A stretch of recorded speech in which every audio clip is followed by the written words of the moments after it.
Hello, everybody. My name is Lewis Lee, and this is Plan in Traffic. And we do this every Thursday night at 9 o'clock Eastern Time, so please tell your friends and family. And this month, our official sponsor is EasyRed.com.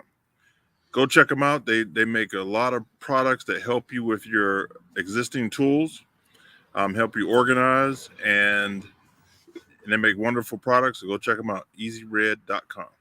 Absolutely. And as you know, I'm Ray Guarino from Motormouth Radio and from Plane in Traffic.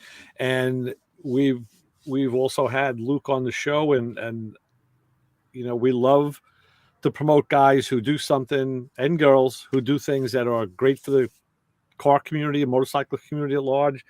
And these guys, as well as the guys at Lyle and some other small companies, they fill that gap and they fill the need, and they're great to work with. They got great customer service, and they listen to their customers. So Yeah. and they talk to us, so we got to like them. Yeah, good company. And they're in a lot of the stores too. They're in Home Depot and Lowe's. Okay, They're all over the place, so you can find their products. nice. Yeah. So I was watching a couple of videos this week, um, and the Ford electric truck came up. Okay. And I guess they stopped production for a little while. I don't know how long. Right. But they're having a lot of problems with the batteries and just they're having a lot of problems with it. So they held up the production on it. Have you heard anything about it? No, but I did just get an email tonight from a guy who showed me that they're coming out. Chevrolet is prospecting to come out with a new Corvette SUV. Oh yeah. And it's going to be direct competition for the Porsche Cayenne. Yeah. Oh wow. And it looks like, I don't know, just like a regular mid-size small SUV. So it's going to take me a while to wrap my head around it. I think if I could drive one, I'd have a different opinion. I wonder if it had the same performance. Most likely, huh? Well, it's a Corvette SUV, so I'm sure it's going to have the underpinnings and the motor and all of that stuff. It'll be, like a Porsche. It's, not going to be a slouch. So nice. But I haven't seen anything else. I just saw that now, and I didn't see anything else further. So, have you seen the Bentley SUV? Not that I recall. No. Oh, it's pretty nice. Yeah, it is really nice. Sure, it is. I've seen one out at Sema. But there's one running around here. I think a doctor around here has one. And it's really classy, sexy looking truck. Oh yeah, I would imagine. Yeah, that's that high end stuff. It's just nice, it really is. Yeah. Now the Lamborghini SUV is a monster. Those I've seen. Yeah. Yeah, I was in one of the plazas here, and I heard it down at the other end of the plaza. I'm like, oh, that's a Lamborghini. Yeah, it has that distinct sound. You know what I mean? So as it was getting closer, I'm looking for it. I'm like, well, where's it at? And then it pulled up, and it was the SUV. And it was really, that's a hot vehicle there. Nice. Yeah, out of my price range. Yeah, a little bit. And a friend of mine, Brian, has one in New York. He actually has. I don't know if you've seen the video, but his car caught on fire on the freeway. He got in an accident. Oh, really? And it caught on fire, and it burned to the ground, and he got burned pretty bad. Wow, that's no fun. That was his car. It was the Murcielago. No, was it Murcielago? It might have been. It might have been the Murcielago. But then he also has the first SUV in the United States, Lamborghini. Oh, really? Okay. Yeah. So if you might have seen him, there he gets them all chromed out, wrapped in chrome. Oh, okay. Yeah. And he was on that show on is it Amazon that had that car show where all the guys build cars, race to exotics. I can't think of the name of the show. Yeah, but he was on that show too. Okay. But I guess he just ordered the new Lambo. I can't remember what the new one is, the name of it. Yeah. But he just ordered it, so it should be coming soon. That's a whole nother world where automobiles are concerned. It's. Oh yeah. Do you know they raised their own cows for the leather for the interior? I heard that. Yeah. Talking about quality control. Yeah, they know what is eating and everything. That's crazy. Yeah. that's another level. I think there was another company that did that years ago. Another Italian company that did that. I think Ferrari does it too. It probably it was probably the Ferrari or Lambo. I would Yeah, imagine. But that's different world. Yeah. You know, you can do that kind of stuff when you charge, $300,000 for a vehicle. Oh, sure. Yeah, Yeah. that's no So joke. this the Ford truck, man. I seen a couple at the dealership. They look pretty nice. Uh-huh. I don't like the grill because it's a fake grill. You know what I mean? It's just it looks like a grill, but it's no holes in it. You know what I mean? And what was the model of that truck again? Wait a minute. See if I can pull it up. Let's see.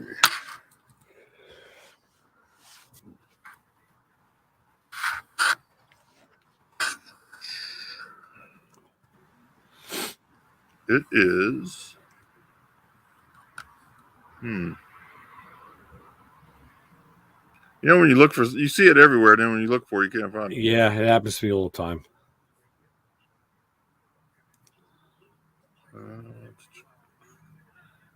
I'm getting the SUVs. I'm not getting the truck. Now, I wonder if they stopped the SUVs too. I didn't hear that they did. I think that'd be kind of premature in this market. Yeah. Everybody's buying them. Yeah, I guess it's a hot vehicle. They're out on the road. Yeah. Let me see here. I'm getting everything but that.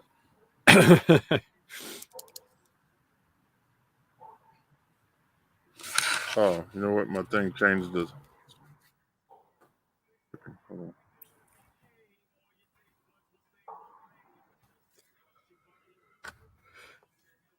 It's the F-150. Really? Yeah. It's the way I'm seeing it here is just like the regular F-150s, but it's the electric. Electrified. Yeah. Oh, Lightning. A Lightning. Okay. Yep.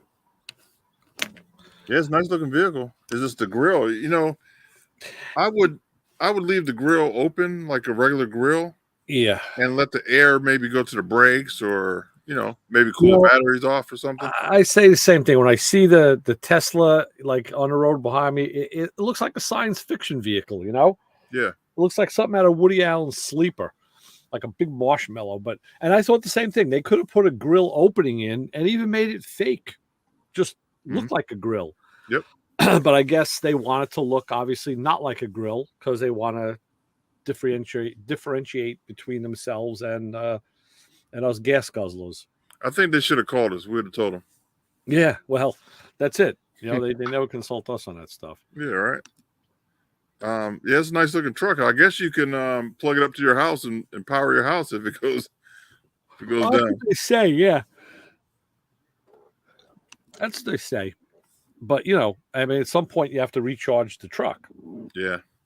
Unless you could charge up the house and then have the house run a generator that could recharge the truck. I maybe make a loop out of it. I don't know. Mm-hmm. Well, I'm guessing. Yeah, that'd be nice. I mean, if you could do that, but I'm guessing. How's your F-150 holding up? Man, it's rusting like a bandit. Yeah, they do that. It makes me so mad because I really don't. I don't. It's not dirty. It's not. I don't take it out in the woods and mud and snow and stuff. Yeah. And, sitting here looking at it, it's just rusted out. Right. Like we were talking about before, that foam stuff in the wheel well. Yeah. I could reach my hand up in there and feel it's wet. The water saver. Yeah. Yeah. Yep. They could have put sponges in there and done the same thing. Yep. They do it on purpose. They want it to rust out so you buy a new one. Yeah. The whole, the front of the truck looks perfect. Then you get to the bed and it looks like an old truck. And they all do it. Chevys do it. The Dodges do it. The Fords, they're all doing it. I do have some paint flaking off my hood and a little bit above the windshield. Uh-huh. So I got to work on my wife's car, fix her door. So when I get all my body stuff out, I got everything buried in the garage. So I got to move half the garage to get to my stuff. Yeah. So when I do it, I'm gonna do it all at once. I'm gonna do the truck and the car. Right. Right. And the bus. You know, I got a couple spots on the bus I gotta, you know, Right. do some body work on, but do it all at once. Always something. 1 week. Yeah. Hey, it's funny. I'm watching. I just stumbled upon Barrett Jackson is on on the FYI network, which is weird. Mhm. It's not on a regular channel. And Steve Magnante, I've been following him on his YouTube channel, and it's funny. Like just all of a sudden this winter, his hair went gray. Like Yeah. I mean, literally like that. Yeah. You know, and now I'm seeing him on Barrett Jackson. He cleaned up. He was kind of like growing a little goatee or whatever, and I guess he shaved that off. But his hair is just immediately just turned gray like overnight. You know, I always wondered about that. And Yeah. One day you look in the mirror and it's like you're a different person. that's what happened to me. Look like your dad. Yeah, right. Or worse. Yeah. So You know, I started out a couple years, maybe it's probably been 10 years now. I had a couple grays in my beard. I used to pick them out. I was like, oh man, a gray. I'd pick it out. And then man, it just took over. What's the use? What's the use? Yep. As long as the wife says I'm sexy, that's all that matters. That's all that matters is right. That's it. You got that right. But, Fast Cars. That's the name of that show. Justin put it on here. Fastest car on Netflix, he said. Yeah. Yeah. That I'm watching it. You know, me and my wife are watching it, and I see a chrome Lambo pulling up. I was like, man, like Brian's car. And it was. Wow. Yeah, he's a lawyer in New York City. He's a lawyer for a lot of the rappers and big boys. I'll have to look that up. What was I going to say? Yeah, I've been getting texts from some company telling me they're Netflix and they're going to cancel my subscription and click here, do this, do that, and I look at the phone and say, dude, it's under my wife's name. It's like not even under my name. So yeah, scammers. Yeah, it's like, come on. But you know what? They go by the shotgun approach. They just throw it out to as many people as they can hit, and they work off percentages. Like some places I heard, if they get like a 1% return, it could be 1 million people. Depending, they buy numbers like crazy. So it's it's sad because a lot of elderly people get caught up in that. I know. I taught my kids early on. When they were first getting into computers, I'm like, you don't trust stuff. You always verify. If you're not sure, don't do it. Don't click. Don't, and they learned, they learned.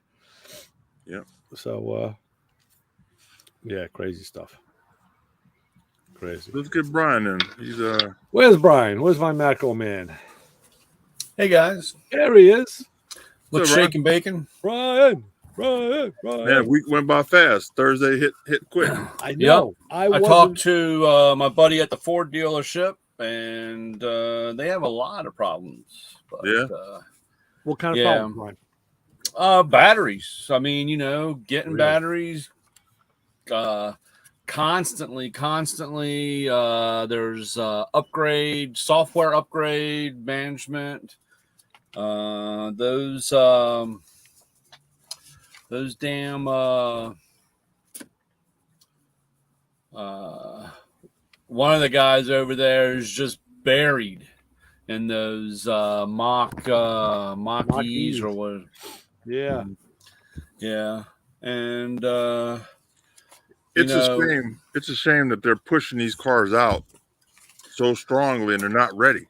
Well, the bottom line is it all goes back to, and I can't, you're going to have to, I wasn't prepared for this, so you have to let me go with my noggin. But what was that Army dude, that General Schwarzkopf? Schwarzkopf, yeah. Mm-hmm. Yeah,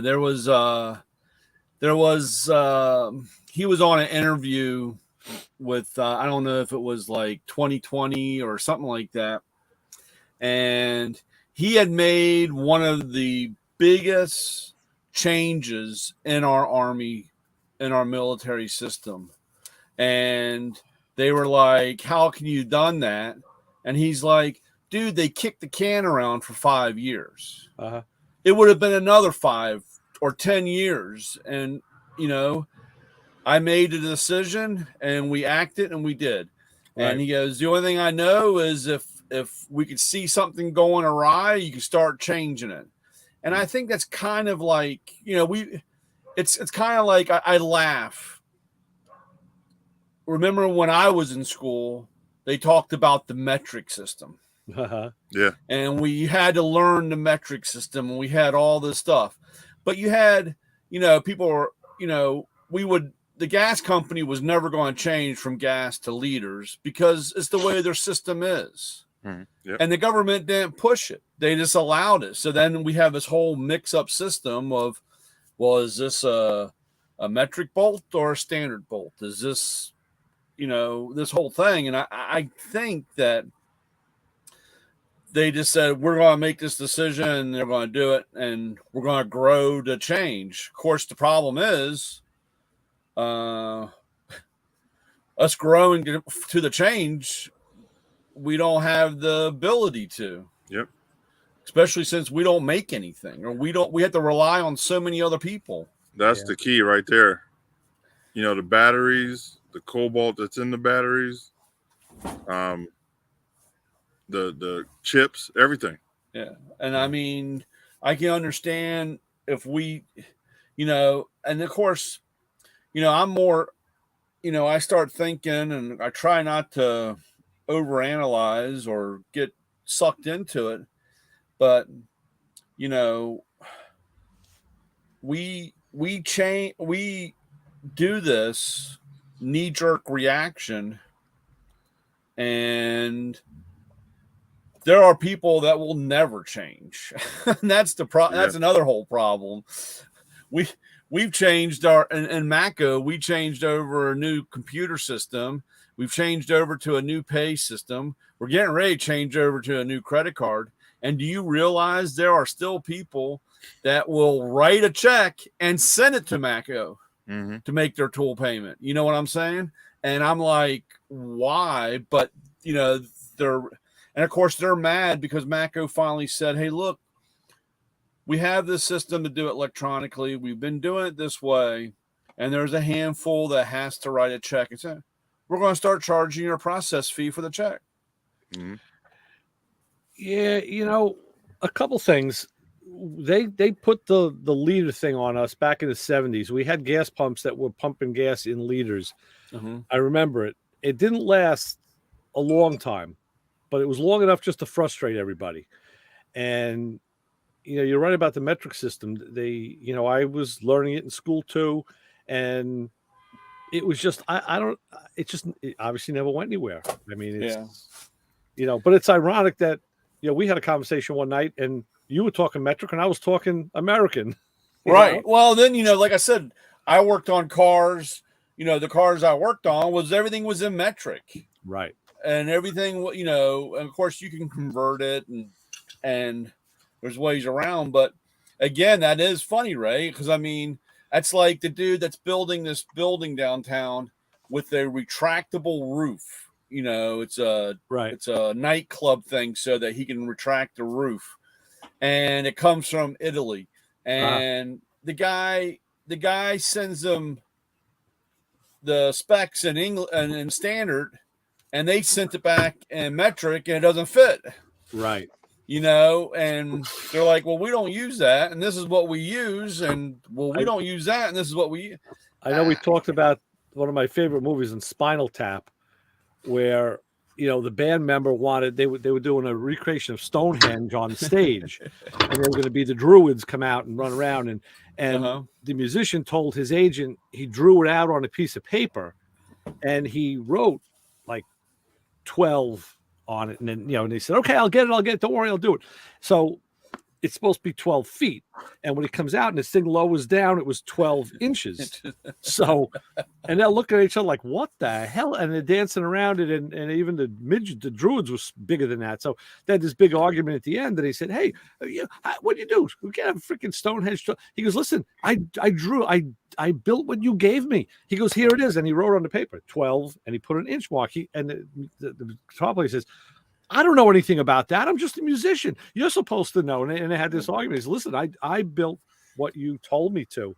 Yeah. And I've seen that happen. I mean, I've done that in, with some of the jobs I've had engineering wise. And my younger daughter, who's doing design, and, she was doing mechanical drawing and all. And I impressed on her early on. I said, make sure your units are always there, and double check, triple check, because you give this to a guy who's going to make it, and he's not going to question you if you're right or wrong. He's going to make what you tell him to make, because, and you'll have a few people. I mean, like for me, somebody hands me something, and like you said, they have. Are you talking 6 inches? Are you talking 6 feet? Are you talking what? And sometimes they look at you like, well, why are you asking so many questions? And it's like, well, I want to be clear, because however it comes out, don't come back, because they've never been in that. Yeah, they've never been in that position where it was wrong. And the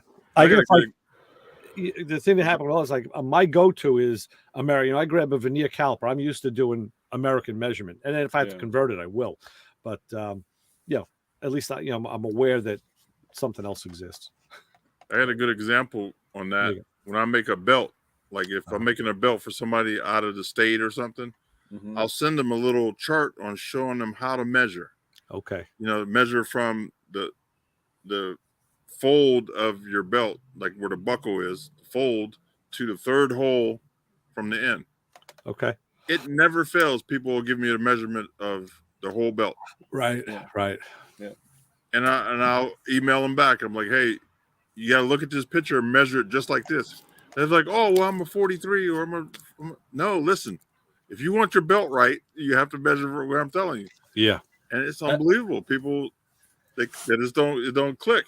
Is the third hole of the belt kind of like the third click of the e-brake handle? We were talking about that recently too.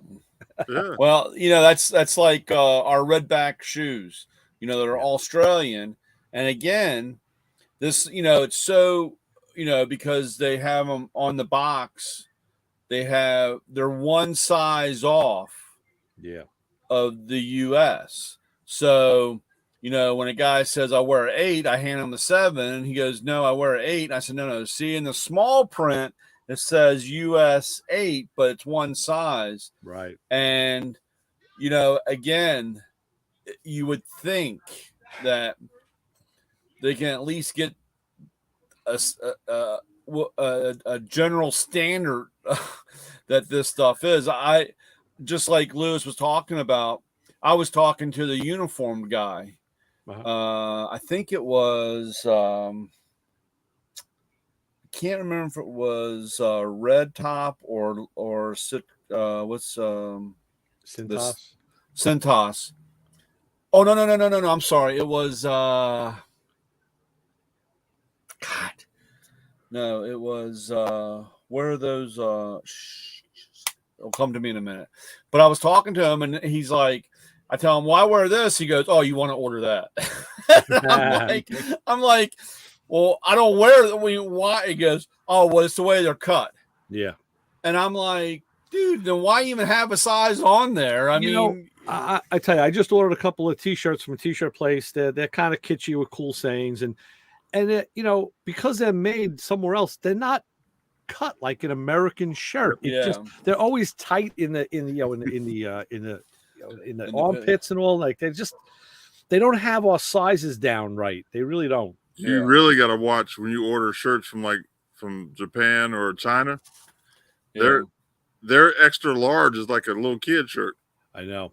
And to boot, I went on there. They sent me an email like, hey, would you like to rate your purchase? I'm like, yeah. I said I was going to tell them that, these things are a little small. I mean, I can wear it, but it's not what I expected. Figure maybe they'll send me another set, different size. But I clicked the link and it was like a dead link. It wouldn't go anywhere. I'm like, you don't even have your website set up right. You guys suck. But the other thing, Brian, I found was years ago when I bought my wife bought me a pair of boots, and me and shoes, especially boots, are very, very hard to fit. I got 2 different size feet, and I have a hell of a time with boots. So she buys me these engineer boots, for the motorcycle. And I looked, I'm like, I don't think so. So she bought them at the motorcycle store. So we went back. I said, okay, I'll find something else. I wanted to get a riding boot, like more of the new style kind of riding boot. And the woman, it was a husband and wife that ran the store, and she handled all the apparel and shoes. And she says, okay, have you ever tried it was a BMW dealership, by the way. So she goes, have you ever tried the BMW stuff? I'm like, no. I said, my wife spent X amount of money. I said, that's 3 times the amount of money. I said, I don't need anything like that. I said, but I want something in the middle, like a City boot. CD was SIDI. There were a couple of mid brands. And she goes, I tell you what.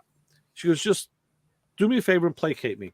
Let me give you a pair of these BMW boots. My husband wears them because he wears them all day. She goes, and just wear them around the store and just see what you think. And then we'll go, I'll sell you whatever you want. I said, okay. So I put them on. And they were European sized, which is like the Italians do that too. I think, I forget how the sizing went, but it was, I was like, but that's not my right size. She goes, no, that'll be your size. Don't worry. Yeah. I put these things on. I walked around the store, and I felt like I took them out of my closet, like from 20 years. Like I had them in there for 20 years. Yeah. They were such a good fit. And I said, oh, you. I said, you know what you're doing, don't you? Knew it. I said, all right, what's the sticker? And it was like the one she bought me about 100. These were about 300. I said, I'll take them. I said, I'll take them. I said, if they didn't feel, I've never had a pair of boots feel like this in my life. Oh, nice. So again, we can talk about a lot of things, buying tool truck tools, buying boots at a BMW dealer. You get what you pay for at the end of the day. And even though I didn't want to pay that kind of money, I knew that once it proved itself to me, then I had to have it. Had to get them. Yep. Had to have it. I still have them to this day. I've had them for over 20 years. I had a pair of cowboy boots. I mean, I had a pair that I got. And just like you said about the 2 different sizes, because, I was just like, yeah, this is my size. And I was going to go out the door, and he goes, whoa, no, wait a minute, cowboy, come back. Yeah. We got to try these things on. And I was like, come on, dude, they're just boots, and put them on, walked around. I was like, yeah, this thing's a little tight. He goes in the back, grabs a few things and stretches and bends and cuts and bangs and comes back, try this. And like you said, you walked out of there and feeling like, I mean, it was, fit, amazing. Tailored or fit to, your foot. And I was like, damn. Amazing. That was, again, paying the price or paying that's just like getting getting one of those cowboy hats made, when they lay it out. And a real hat. See, because you deal with this every day with customers, and you've said it before. A lot of guys just don't want to pay the price. They just, they get sticker shock, and they're like, well, how could that be so much better that it costs that much more money? And, I tell people, hey, try it. Yeah. You'll know right away. And if it isn't for you, then, trade it in or don't buy it, go buy something else. It was really funny. Just a side story. I got hooked up with a guy I know in North Carolina. I was talking with him. He was from this area, and he's the mayor. He knows like everybody. So he told me about this guy in one of the towns that I'm looking at to maybe relocate. And he says, yeah, the guy's a car guy. He's from Long Island here. He says he's been there about like 6-7 years or whatever. He's got his own business. And so he sends a group text out introducing the 2 of us. And I told the guy, okay, give me a call or email me, text me, whatever, we'll talk. So it just so happened after we made that connection yesterday, I'm talking to my daughter who's down there now. And I said, how'd it go today? How was work?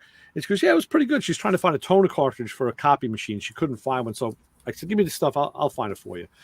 And she said, yeah, there was this guy that came in a van, and he was selling like school equipment, school supplies to the private schools. She goes, I never saw that before.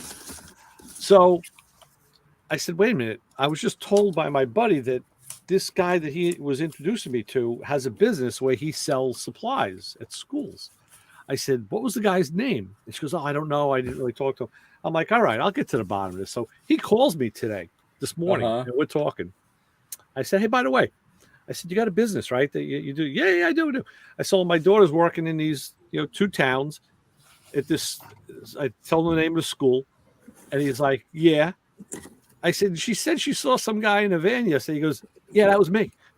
He goes, that was me. I was at a location. He goes, she's the blonde. I'm like, well, she's a brunette.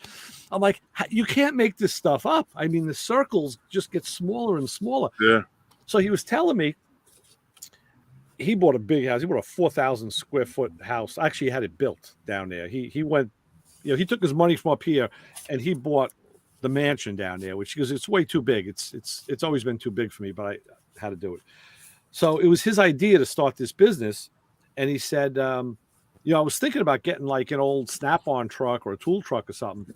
So I said, do you want one? I said, we got one at the shop. It's for sale. I said, the liftgate works. I said, they'll make you a deal on it. No. So I said to him, listen, if that's the case, I said, my daughter's place buys from you. I said, if she, buys supplies, markers, and pads, I said, should she like upgrade a ratchet too and maybe get a socket set of stuff? So he was laughing. He's like, no, I'm not doing that yet. Don't get me started. I said, hey, dude, just checking. You never know. Yeah. But that's funny. It was funny. It was really bizarre. Talk about bizarre. She was like, Dad, she goes, I just moved down here and now you already know people who I'm dealing with. I was like, it ain't on me. I said, it was all on my buddy. It just so happened that the world. The stars aligned. I said, what can I tell you? Yeah, it was funny. Hey, have you guys not changed? I'm changing the subject a little bit, but do you guys got this easy light? I do not. No. Yeah, that's my most popular cell. It's like a camera. Yeah, this is the XLF 1000. Yeah. Is that a freestanding or a headlight? That's a freestanding. It's like a freestanding. Okay. And it got a magnet on it. Check it out. Yeah. This thing is sweet. Yeah. Okay, so you got the light here, but the back has a stand where you can put it out, and then it has a magnet here where you can stick it somewhere. Yeah. It doesn't stick to a Ford hood. No. No. A Ford anything, right? Right. Aluminum. That's what I was giving Luke a hard time about because I walked in with my shopping cart with a whole bunch of those, and I was like, "Yeah, look at it. It's got a zoom or it's got a floodlight because you can spin the when you go back on the other side with the light, that turns and it goes into a flood or a spot. Mm-hmm. Nice. And on the back it has a charging port where you can charge your phone. Yep. You charge your port, and then you have the charge built-in your phone charger. off the light. Yeah, you charge it off the light. That's got a hell of a battery in it. Then. Yeah, it's good. It's a good light. Yeah. Let's see what. There's a spot. I think you're bringing a plane in for a landing now. Yeah, right. This thing ain't playing. That's good.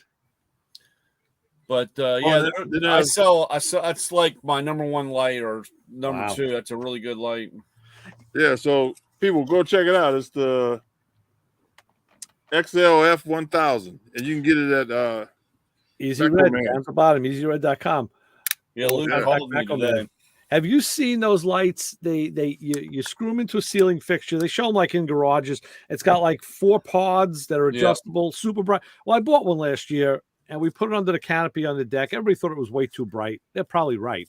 What I did is I put it into like one of those aluminum housings, and I said, I'll use this under the hood. Of course, you got to plug it in. And I did. I used it today, and it was like, oh, man, nice.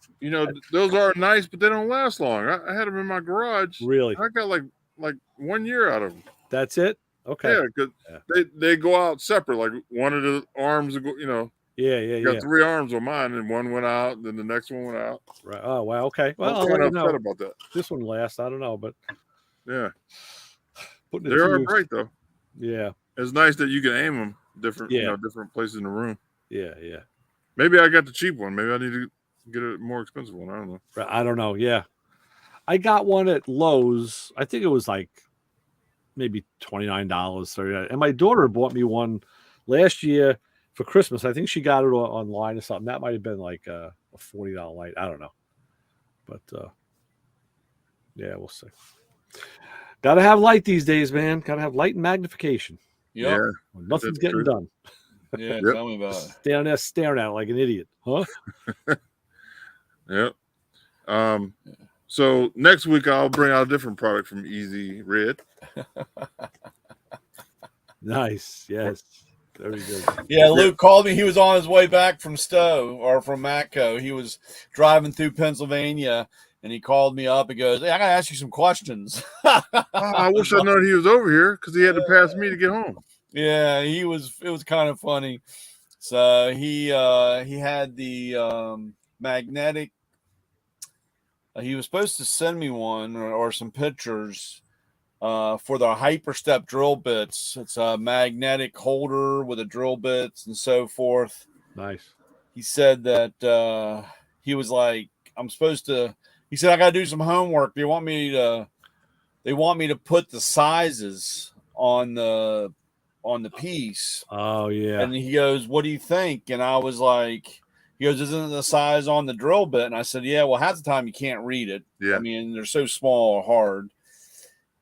And I said, "Are you have?" Of course, you know I think there's going to be a little bit of a disconnect here because the holder is it's got a.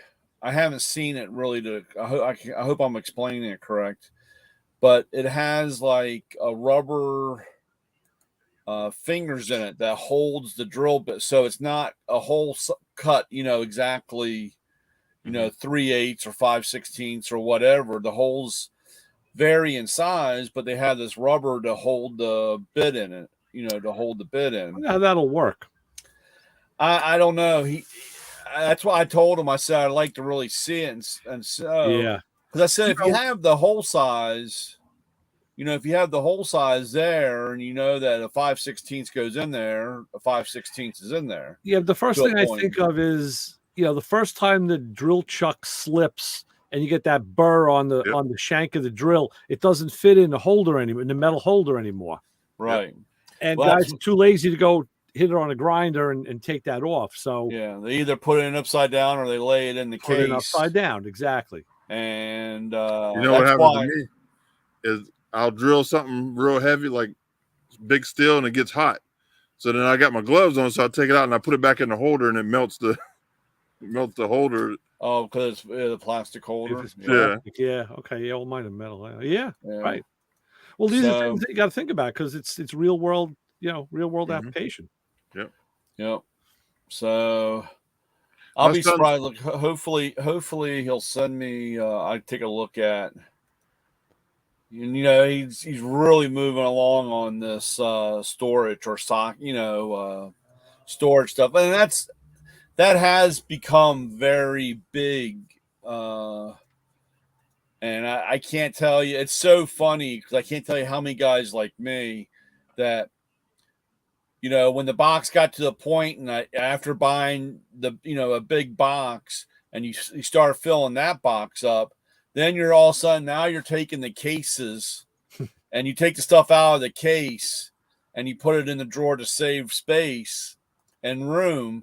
And it works good to a point, but that stuff starts moving around and then you can't find. So then you're like, I've been spending the last couple of years looking for just cases to put the stuff back that I have so that I can find everything, all the little assortment pieces.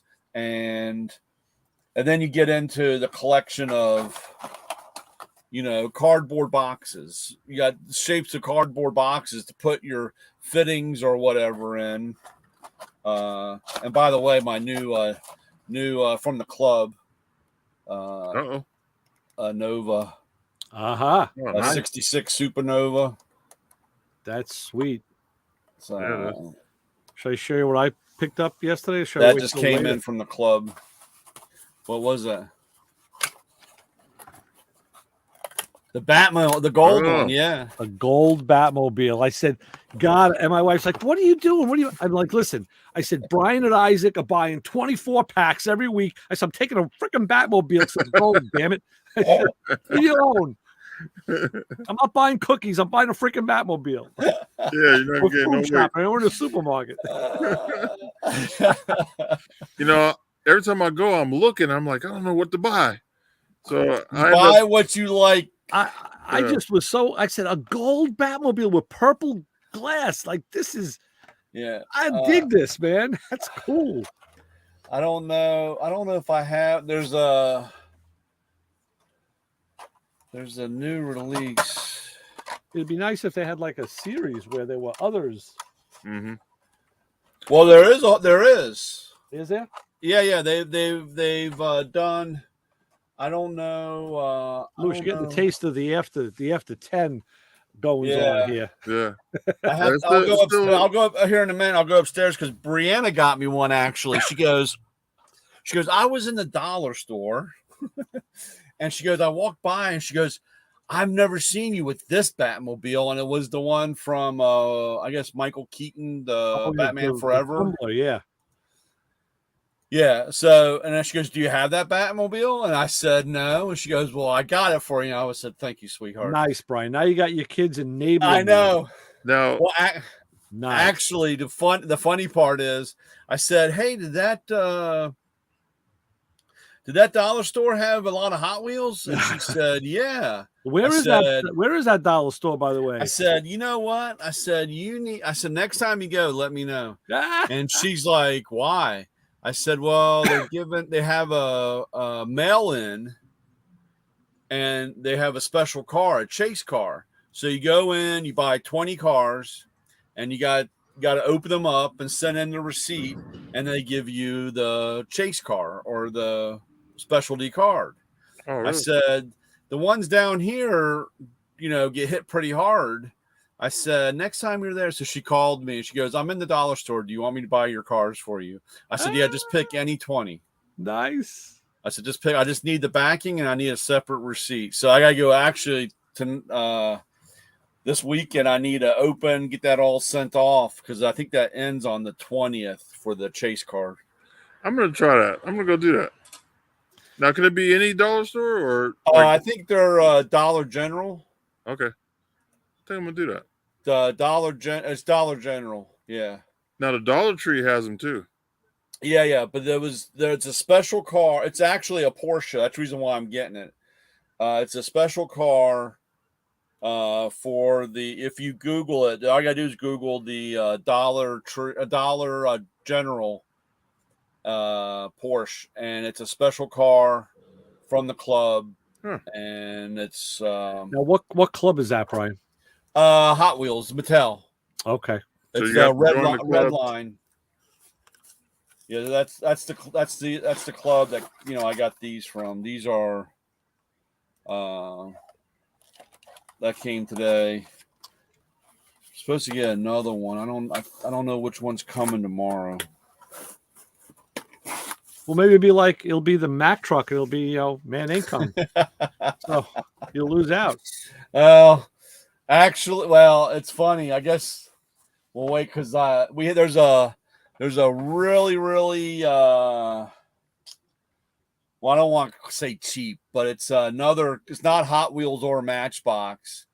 It's another company, Action Force or something, and they're kind of cheesy. They're still under $1, but the newest batch of those came out. They came out with a white Grand National and a black Grand National. Oh, really? And man, I'm like, man, I might have to do a wheel swap on them. Take the wheels off and slide in a set of real rubber wheels. Yeah. So, I don't know. It should be down here. We'll have to look. But I didn't mean to get us all sidetracked. But then you end up putting everything in a box. And now I'm looking for all my plastic bins so that I can put my proper fittings back in the tool. So when I talked to Luke today, he was really hot and heavy on this tool storage. And it's a big part. A lot of guys, it's a big part. Because if you can't find the tool and you spend 20 minutes looking for something, you're not going to make any money. Well, you got to figure it's a big commitment on their part. And once they commit, you got to just, you got to stick with it. You got to give it everything you got at that point, And if it fails, it fails. But if not, at least you went down trying. Yeah.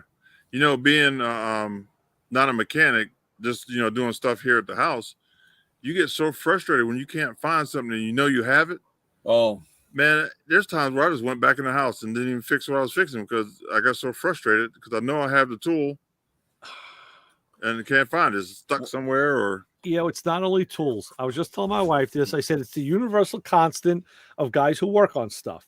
And I'll tell you what happened. I got a receiver out in the garage and it started giving me problems with FM reception. So I was going to take it apart, and see if I could fix it, swap it out with another one.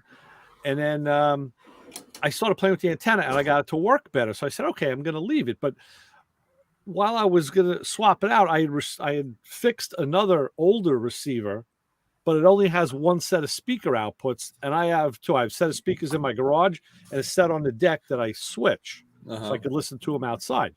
And with the older receiver, I had a separate selector switch and I had it like screwed on the wood frame where I have the stereo for years.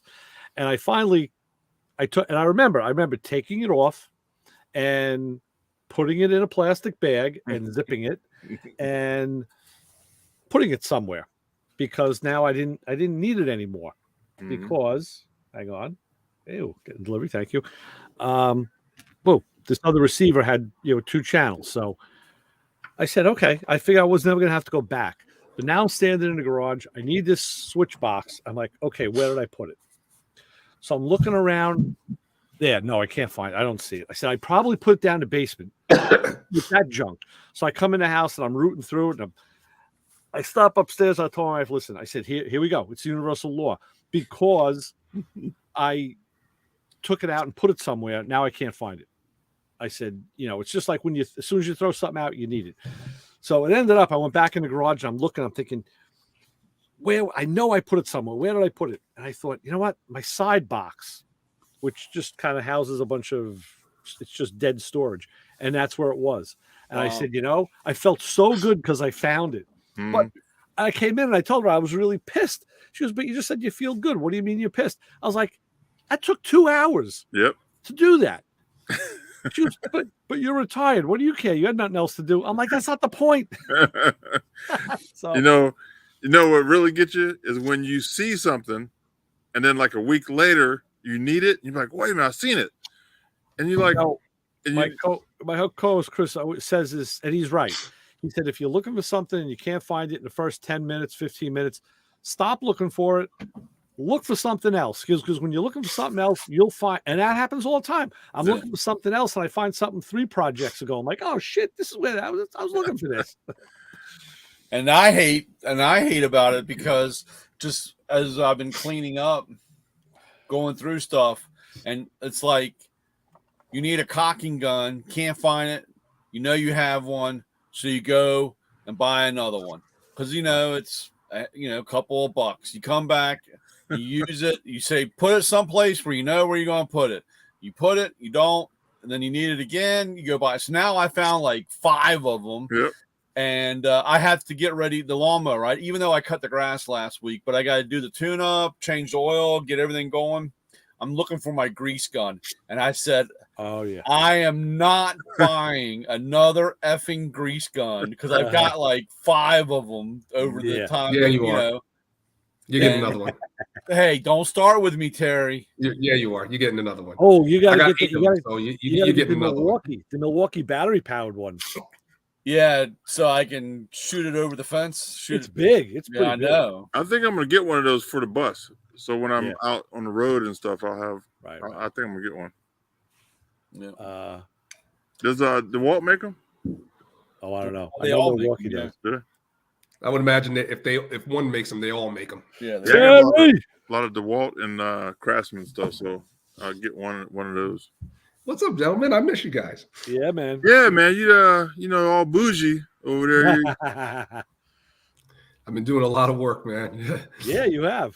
Yeah. Now I got a cold, I don't know what it is. I feel like crap, but I've been putting it in, man. Probably allergies. Yeah, that's probably what it is. Pollen's high. Yeah. I've been doing that frame bracing kit. I got on that. Right. And so what I'm going to do is I make a list of stuff to make it easier, because like when you have it on, on the frame, the car and the body on the frame, it is a nightmare. Yeah. And I only got the car about 11 inches off the ground. Yeah. That's so tough. My friend was like, hey, come over, you can use my lift. I was just like, no. I want to make it like a real world, because people can get their car with the weight on it, because basically I got like 4 railroad ties, 2 right next to each other, which is 5.5 inches. So it's 11-inch lift. Yeah. And that's how I lift my car. There's a guy I started following on YouTube. It's Wrenching with Kenny. Wrenching with Kenny or Wrenching by Kenny, I forget. And he's from up here. He's from where the hell was he? He was in just over the bridge, closer to you, Terry. He was White Plains. He was in White Plains. White Plains. And now he's down in North Carolina. And he was moved. a dealer mechanic, and he's been in shops. And the thing is, the guy has such an easy way of talking and doing things. And he says, well, people ask me, why don't I do this way, that way? He says, I want to show you how to do it if you're doing it at home. He says, not everybody has all the big stuff. He says, I want to show you how to do it, in a backyard situation. And you got to appreciate that because. No, and I even say in the video, I said, yeah, I can go to my buddy's house. He said, come on over. But no, and I said, I don't want you guys to have the excuse, oh, well, Terry did it with a lift, so now I can't do it. Yeah. So I'm doing it bare bones, like Mike Tyson when he came into the rink with a cut towel, looking like a gladiator. So that's what I'm doing. I'm going bare bones. Now, if you can get your car 11 inches off the ground, you have no problem doing it. And I'm going to show them, the easy way. And, like especially boxing those C channels, Yeah. I got a porta power because like those C channels are always munched. They always are munched. Yeah. So I got a porta power with the little alley clamp clip. Right. And it just opens it right up. Yep. You can put the plate in and see what happens. Dude, do you realize you're gonna have 4 monsters sitting in the driveway? Yeah. I'm not Ray. Ray got the ultimate monster. Ray got a nomad up in there. Yeah, well, that's true. Yeah, that's the ultimate. I like that. All right, I just started. I posted it, so I'll break it here tonight. I was sitting there looking at my car today in the garage. I said, you know what? I got to do this fuel injection conversion. I just haven't done anything with it. I collected the parts, but is it Holly? Yeah, sniper. Dual snipers. So I pushed the car back. I got in front of it, opened the hood, set up that big light, and I'm looking at it. I said, after I loosened one hose clamp, that's it. I said, that's it. And I said, open the drawer. I said, give me that 1/4-inch nut driver. And that's it, man. Game on. I took it all apart. Really, all I do is take the intake and the carburetors off. And now I can pull the distributor because I'm going with their computer controlled. You didn't go for one more ride to do a whole shot before you. Nope. Oh, Ray. Nope. I did not. Should have done the smoky burnout out of the garage down the street and then bring it back and take it apart. So when the cop drove by, you're like, hey, man, my car's apart. Yeah. It's been like that for 20 years, dude. I thought about it. I said, you just got to start. You just got to start. That's the whole thing. And that's it. Today's the day. So then I came down. I got a name of a welder because I had gotten I have to put another a temperature sensor in the intake for the computer. So I have a threaded insert, but I have my mechanical gauge in that. I don't want to give that up. So I bought a pair of bungs, weld-in bungs. And there's a guy that deals with my friend's motorcycle shop who's a TIG welder. And I said, you know what? I can drill the hole. The intake is pretty thick, and I could tap it and just put the sensor into the tapped hole. But I kind of like the idea of the bung because it's just a cleaner looking, fitting. So I called this guy. I called Al, said, hey, listen, this is what I want to do. He goes, I got all the stuff. I dropped the intake off for my buddy today. He's going to, at the motorcycle shop, he's going to put it in his hot seat tank, which is it's like a dishwasher for car parts. Yep. It's hot water and all. I'll pick that up tomorrow, and I'm dropping it off to him on Saturday. And we're just going to start the chain. We're just going to start doing it. It shouldn't take that long. What I have to do is buy I got to buy AN fittings and hose and get a good education on making the lines and all the all the stuff that comes with it. I'm already downloading. I'm printing out charts and size charts. But I got to get a set of wrenches, the aluminum wrenches. What AN fit are you going? 6 or 8? 8, which is 3/8. Yeah. 8. Yep. You got to run a return line too, right? I do not, because with the sniper system, they have it one of two ways. And the way that I went was it returns at the pump. It returns right there. So it's in the tank. I didn't have to run a separate line. Nice. And the only thing, and I can't remember everything. Maybe I can find it. You got to watch your lines. In what way? Because there are some that the way you peel back the metal part to go on the plastic, there's a difference. There's a difference like in the fuel line with the plastic inside the hose that you don't want to split it because you'll have a leak that you'll never be able to get. And I was watching, I can't remember what the guy was. I was watching, but you have to just be careful with the hose or go with a name brand. Don't do anything. Go with Automotive. Go with Automotive. Earl, right? Earl. Earl Russell. Yes. Earl. I'm taking this on good account, and I forget if I read it or somebody told me. You know what? There's a guy who was like the senior tech guy from Holly, and I had him on the show, and I talked to him, and he told me, he said, whatever you do, just go whatever fittings you buy the hose from the same company. Yeah, don't try to mismatch. That's what he told me. I'm almost in the same boat that you are, Ray, with the Audi. Because I'm having a lot of line issue with just having crappy fuel that was in it that I thought that was all gone, but the residue. Right. I mean, I've literally I can't tell you how much stuff I've poured through and clean out and still get shit coming out.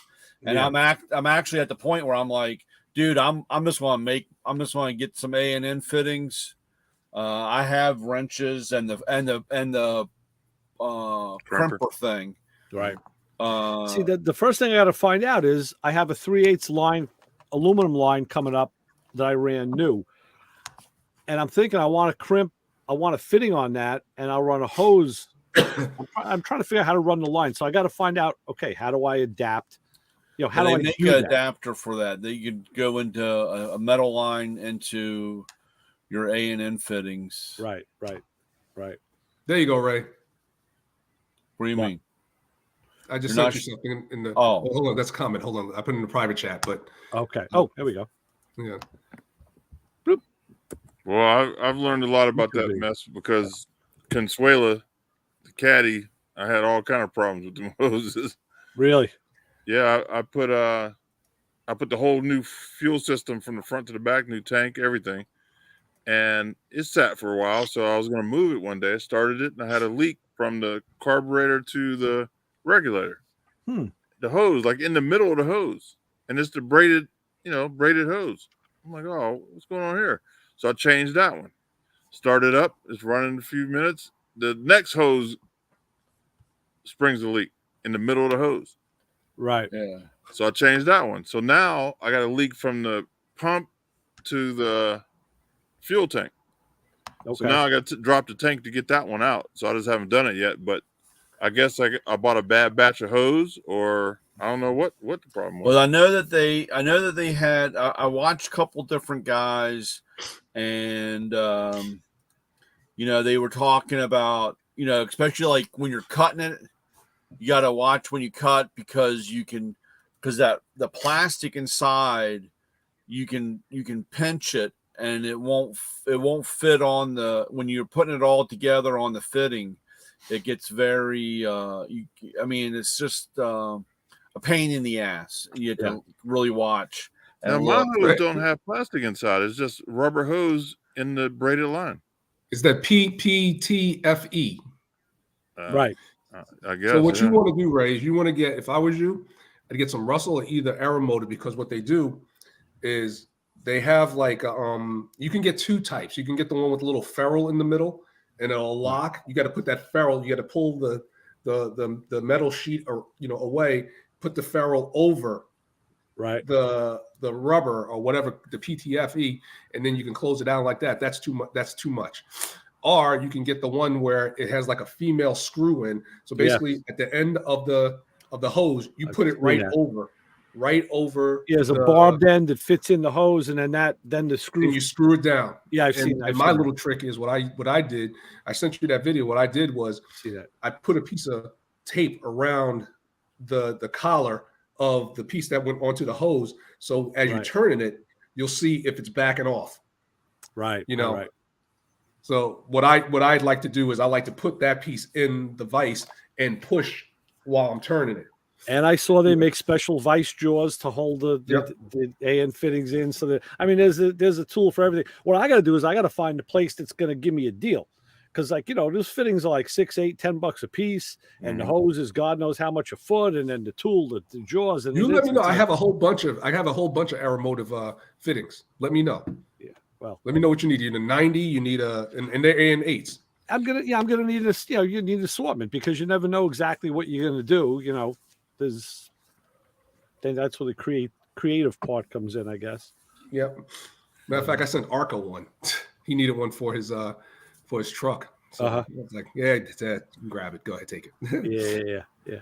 You know, do they make a 90 that is like low profile? Because my fuel tank, when I put it back in, it's hitting like the floor. Oh, yeah. So I need a smaller. Yeah, that's a problem because you need the architecture just to make the L. Mm-hmm. Yeah, it's got to have enough strength. They got 125, you know. Oh yeah. Yeah, they got one where it goes like you need this. the body massager. I don't know. Oh right, yeah. That's what I'm thinking. Get the hammer out. Body persuader. Yeah, well, I have I don't know what I did with it. I just had it out.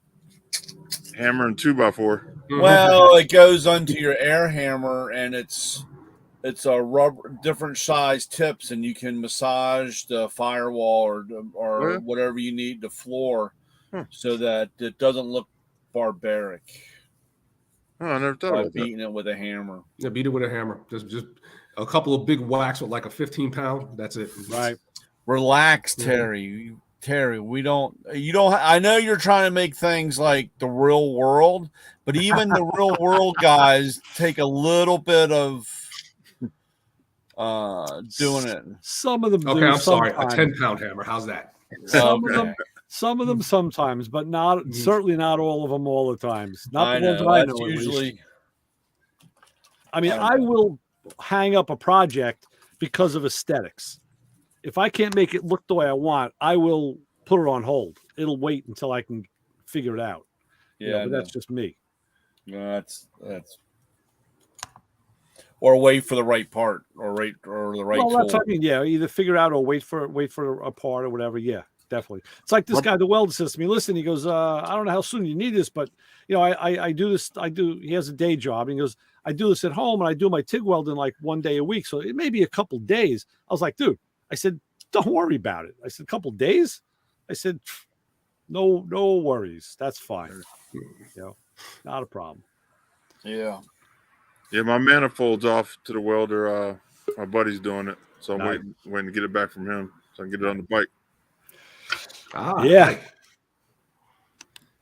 Yep. Then once I get it on, then I gotta do my cables. Right. My cables are, they're 35 years old, so I'm going to change all that. Yeah. What's going on, guys? Hey, what's up, Justin? What's up? Justin? What's going on in the Gasser world? Another day of fun, as always. Another day of fun. Another day.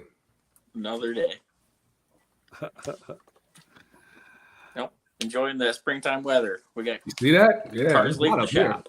You too, huh? Okay. Wow. It was 88 today, dude. Whew. Yeah, we were warm here too. We were just saying I gotta do some I gotta do a refill on the AC in the back of the truck. It couldn't cool itself down. So wow. Well, they only run about 5 miles of rubber hose, so it's every year it needs a couple pounds. You got to keep those customers cool. Yeah, It gets a little warm in the back, so It does. Oh, that's just the special deals you run that makes it all heat up like that. Yeah, A big Oakley cabinet there, just teasing everybody. Buy my Feels so glass. hot you're sweating. So Justin, you get a tool guy show up yet or what? No, and I actually got word from our guy. He's done. Is he? that's Yeah. too bad. Yeah, It's too bad. unfortunate. So, yeah, we have nobody right now. So, Brian, what Except happens Brian. like that? This guy, he's done, but he's got money out, so he's not done by any stretch, right? I mean, Well, yeah, he's look, I talked he's in real estate now.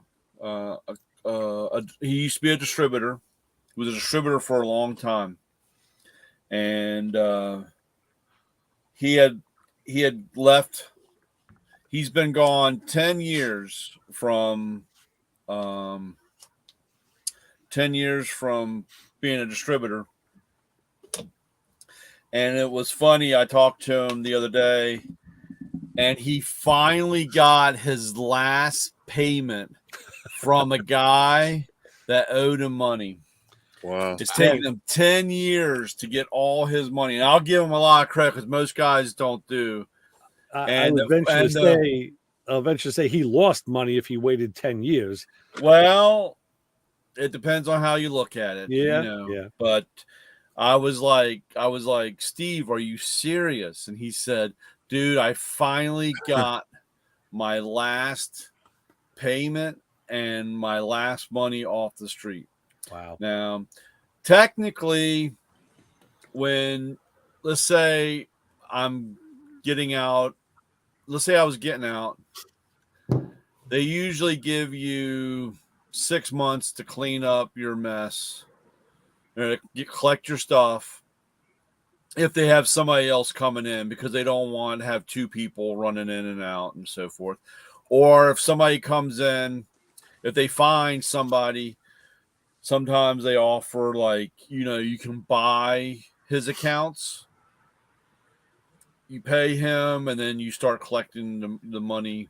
So you pay him what's owed to him, in other words. Well, yeah, it's 25 cents on the dollar or whatever. I mean, boy. it's there is Mafia. Yeah, I mean, there is but then again, so if you pay him 25 cents on a dollar and you can collect 100% from the accounts, you made out 3/4. Yeah. Okay. All right. Just as long as I just want to make sure I understand it. So, I mean, there is, they do that. That's like when I first got in, there was a route that was established, and the guy was getting out, and he offered me his route, his truck, his inventory, and blah, blah, blah. And he threw out a price. And of course I asked for an aging report, how old his money was on the street. And he would never give me that. So he was trying to have me pay for something that I was never going to collect on. Some of that money was probably very old, or those people were gone. And, again, I was like, you show me an aging report on how long this money's been on the street, then we can start talking. But, he could never come up with that report. And I said, I'll just go to the area that was dead. And of course they were like, oh, but it's going to take you 5 years to build it up, and it's going to take X amount of time before you start seeing money come in. This is instant money. And I was like, well, I don't know how you can say it's instant money, but if the money's 10 years old and he hasn't collected anything, a certain amount's over 10 years old, I'll never see that money anyway. Yeah. I paid him for money that he can't collect. Yeah. Yep. Wow. So that's too bad. I mean, it's too bad. I really hate. I mean, it's and the sad thing is, I don't know how long the guy's been in business, but he probably owes a shit ton of money to Matco. He probably owes on a truck that he's not going to be able to get rid of, or they're going to screw him out of. Right. And you just don't walk away. So the inventory in the truck is his. Yeah. I was to a gonna ask point. about that. Can he He can send it refund? back. I mean, Okay. he could send it back, but I mean, you're paying the shipping, you're paying, some of the stuff is 15% restocking fee. Just drive the truck there. Mako, I'm not going to lie. I mean, Mako, they could say I'm not taking this back. Right. So then it gets sent back to you. He could always sit in a Harbor Freight parking lot and have a sale. Good. Very true. I know at least the last time I was on his truck, I mean, he had quite a bit of inventory. Yeah. Like quite a bit. Yeah. So, I mean, maybe you should try to get a hold of him. You might be able to get some deals. Yeah. Something. So, but that's the only thing that really sucks. And like I said, he's set. Well, those trucks most of those trucks runs, the payments or the lease is 7 years, 8 years on the truck. And that's like the guy that I got my truck from, because he had been out for already 2 months, I think 3 months, and it's $500 a week being taken out of your account, Right. and it's a lot of money. Yeah, That's unfortunate too. He's a nice guy. Yeah. So that's, of course, again, there's always life after it. I have couple of my customers. I have two. I have 3 guys that used to be Mako guys, and when they got out, and this was years ago, dude, I couldn't even imagine today about the money. The money's completely different, and the one guy told me it took him, it took me X amount of time to pay back what I owed, and you're talking about making a hell of a tool payment. I wonder, one of the saved searches I have some tool searches saved on eBay, and one of them is a Snap-on one. And there's a couple of guys, I think it's a few different guys, they're constantly putting up, it's like brand new socket sets in the blister pack, brand new wrench sets, brand new screwdriver sets, and the prices aren't cheap. It's not the full price you pay on the truck. And I always wondered, like, where are they getting this stuff from? What is the backstory of where these tools are coming from? A lot of those are guys that have gone out of business, or you're going out of business. Snap-on, to be honest, the only reason why I don't have Snap-on on my truck was because they are so aggressive, and you're not selling hammers, they'll send you 2 cases of hammers. You're not selling toolboxes, they'll send you toolboxes. Wow. You're not selling scanners, they're going to send you scanners. Yeah. They could have sold our guy the crescent wrench I ordered from him. He could have sold it. And the bottom line is, that's why sometimes you get, the Snap-on guy says, "Hey, I got this deal on this welder." That's how I got my welder. I mean, the guy, when I was turning wrenches next to my parents' house, there was a Snap-on guy. He wasn't in my area. He wasn't my normal guy, but my dad had, for like Christmas or whatever, would get me a gift certificate and would buy it from PJ, and I just go over and buy from him, on just the stuff from the gift card. And I drove by one day and he's got 5 welders sitting on his driveway. And I pulled in and said, "Hey, what's all this?" He goes, "Dude, I don't sell them.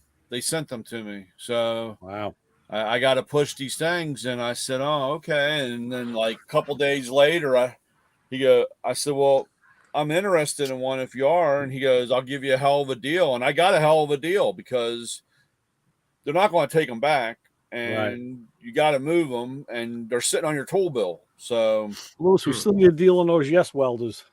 Yeah. And so again, but a lot of that stuff on eBay, and I tell you what, we have our biggest problem on that stuff are guys from tech program. because unfortunately, this is the word. I mean, this is the way corporate thinks. We go into a school, a tech program, and we brainwash these kids to buy our tools, which is fine. But they give them a 55% discount. Right. Right. And the problem is the kids get in there and they start buying some of these tools and they're getting it less than what I could buy for. They buy them, and then, of course, the first time they come out to the truck and they say, hey, how much is that? And you tell them the price, they're like, you're ripping me off. I could buy it through the school program. And that's what we fight. And these guys will buy these guys. And, of course, again, there's nobody really regulating this or checking this out. Some of these guys, I've had problems where kids go to school, buy the stuff, and then bring it into the shop and sell it to a guy in the shop. Wow. I do because I'm shicey that way. Because they're, the kid can make $100, the guy's saving $200, and then I come in and say, where does that come from? Right. And then they tell, and I'm like, well, we got to put an end to this. Yeah. Terry's school supply and mechanical shop. Right. My dad. But again, a lot of these guys got pens and paper, everything. A lot of these guys will buy from the Votech program and turn around and put it on eBay. And it's new stuff. I mean, it's brand new. They got it at X price. And, like I said, they're making $150 or whatever, all more. Yeah, it's American ingenuity, I guess. Yeah, when a guy thinks of doing something like that, I'd go to every school. I bet, listen, this is what we can do. My dad and his buddies at school, they did a candy store. They'd go down and buy a bunch and then turn around and come back at recess and sell it. Exactly. Yeah. So, Brian, on a related but other note, I just saw a Matco video today where they were pushing a handheld small plastic welder to do bumper repair. Yeah, I just sold one. I got one. I just took the other one back out to the truck. Now it just creates heat, right? It doesn't. Yeah, it's like an iron. Yeah. Well, no, there's metal inserts that you put into the tips, and it melts into the metal and into the plastic, and then you melt it in, and then you snap off the ends.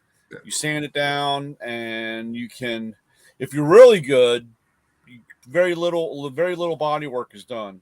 Yeah, I got them that in like S shapes. You can get them in like you got S shapes. They look like modified staples. Yeah. Here, let me grab it. All right, so that becomes the filler material. That's what holds the two pieces together where it's cracked. Because then you hit the gun, it turns orange, and it melts right into the plastic. You got to do it on the inside of the plastic. Well, some guys do it on the outside. I mean, if you're really good, you can do it on the outside also, because they don't take the body shop. They have one. It looks like a welder, and it uses nitrogen. And that's another one. Yes, I've seen that. That's the high dollar stuff. That's the good stuff. We're talking about like the info commercial shit. Well, there's always something here that has to be fixed. It's plastic. Yep. See, here's one of the bags. That's one of them. Staple. Yep. Mm-hmm. Okay. So here's the tip that you stick it in. So it has two probes. Right. You stick the ends in there, and then you hit the button, and it heats up. Red hot. And you stick it into the plastic, and then turn it a little. You let it sit for a second, pull it out, and the piece is in there.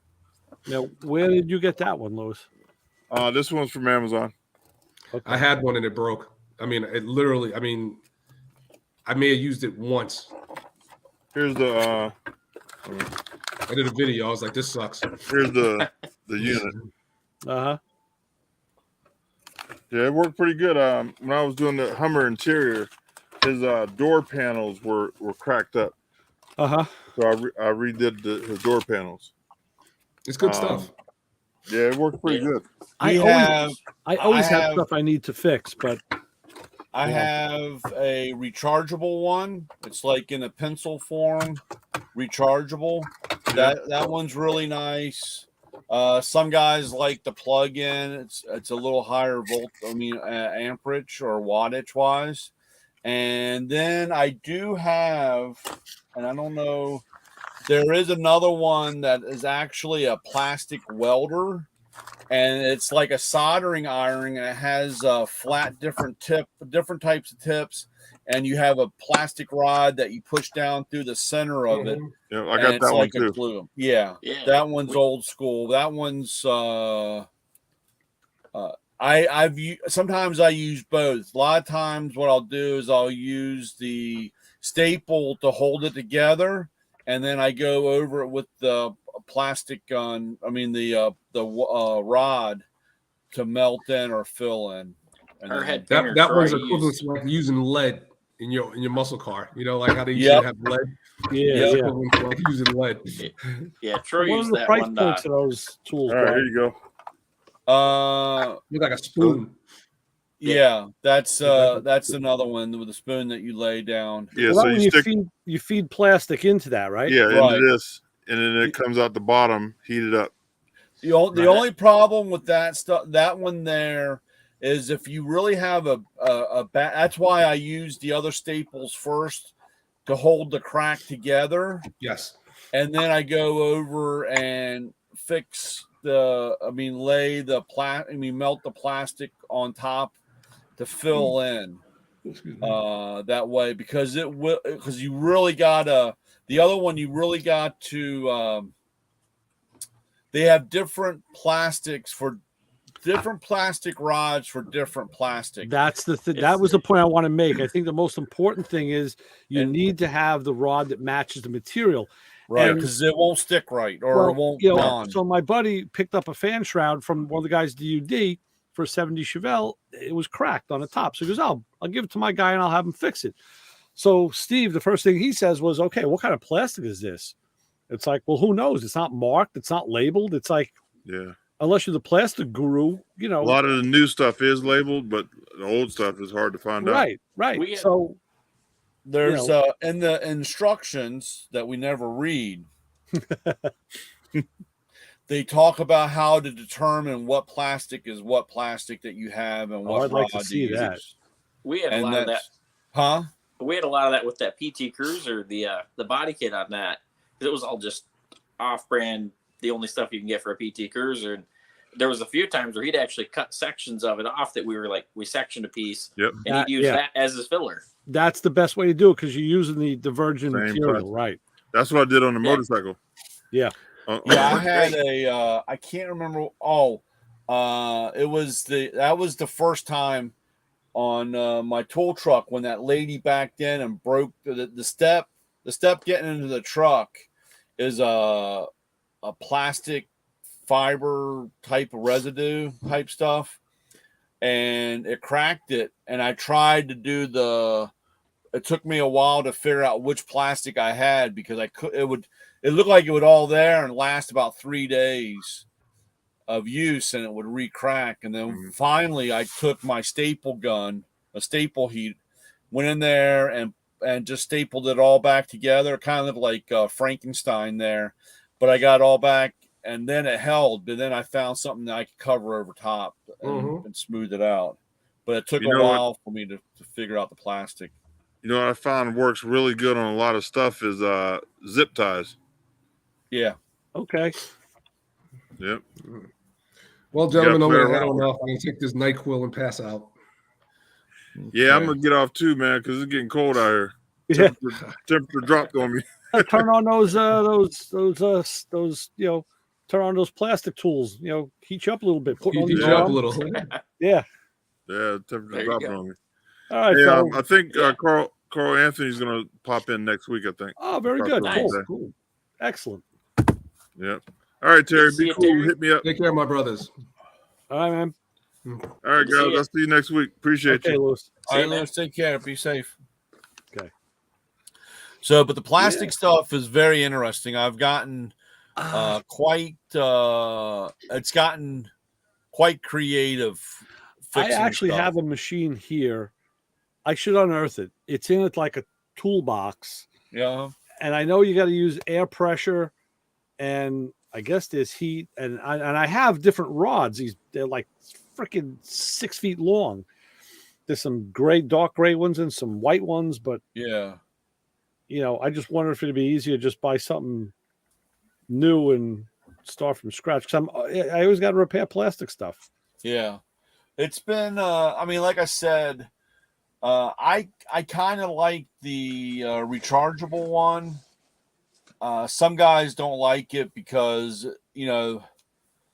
I kind of understand. Of course, if you trained yourself when you got done using it to put it on the charger, it doesn't take all day to charge. I mean, but they use it, they throw it in the box, and then when they need it, it's dead, and they have to recharge it. That's why a plug-in is nice. How long does a charge last on something like that? Huh? How long does a charge last? Well, it comes down on how much. I think it's. I mean, I'd several hours, but like I said, it really depends. Like I said, guys will like, oh, I like it because they can just grab it and go out into the parking lot and fix the car, and they don't have to find the extension cord, or they don't have to find all this other stuff and drag it all over the place. But the problem is they don't charge it up, or they don't have any kind of mindset saying, oh, I got to fix this bumper this afternoon. Let me charge up my tool. They grab, of course, it's the tool's fault. Oh, this piece of shit, because it's not, so, again, I like the rechargeable, and the rechargeable one, I think it has the spoons. It doesn't have, I think it had 2 spoons so that you can melt plastic, but it's not where you don't add. It doesn't have the rod. I mean, the hole to add. It's just for melting. And that, like I said, some guys, I mean, like I said, if you play, or if you have the patience to line up where the crack is and put the staples in, it's almost really, you don't have to, there's not much prep work to paint. I mean, it's pretty it's a good fix. Yeah. So I think that rechargeable, well, it's like I think $120 or something. That's not 119. Bad. So, and that would probably be more than the corded one, right? Well, the corded one, I sell the corded one for $89. Yeah, okay, so it is. Yeah, makes sense. That's sell the corded one for $89. That the only thing nice about the corded one, because it comes with 600 different staples, or there's like five main different ones, because you have ones that have a V to be on the side, and then you have the W and the S and the M or something. I mean, they have different patterns or for different types of cracks or fillers. So it comes with a pretty good supply. I think the rechargeable one only has, it might have the 3 different ones, but I think maybe 10 or 20. Nice. Type thing. But the other one has. That's very good. And believe it or not, once the guys use up the staples, then they use paper clips. So really, yeah, I believe everything you tell me. Because I thought back in the day that this was going to be the reselling supplies. It's kind of like you buy this tool and it takes this product that it needs, so you stock some of these staples, and it's like, man, I never saw any of these staples. What are you guys using? And you go in there and you see the guy with paper clips. So right. Well, it's like guys, used to use clothes hangers for welding rods. Yep, same thing. I don't believe in that anymore, because I do not believe current clothes hangers are the same metal that they used to be. No, who knows what you're breathing? Right. Whatever it is, it's not good. Yeah, I'm sure. Yeah. I walked into the shop and I could smell, and I was like, all right, who's trying to weld galvanized steel? Oh yeah. And the guy goes, what's that? And I said, what are you doing? And he goes, man, I can't. He goes, this welder, of course, it always starts out, this welder you sold me doesn't work. And I'm like, dude, this is galvanized. You can't weld on this. You can't. Remember, that's the Sinju syndrome. Sinju sold me this welder. Yeah. I can't, I can't make anything stick. And he's like, well, I don't understand. It's metal. And I said, dude, you can't do this. Here. If you want to weld on this, and if it's possible, sometimes, it's galvanized coating, which you can grind off the top layer, then you're okay. And that's a zinc coating, correct? Zinc or nickel? I think it's zinc. It's zinc, I think. Yeah, I think so.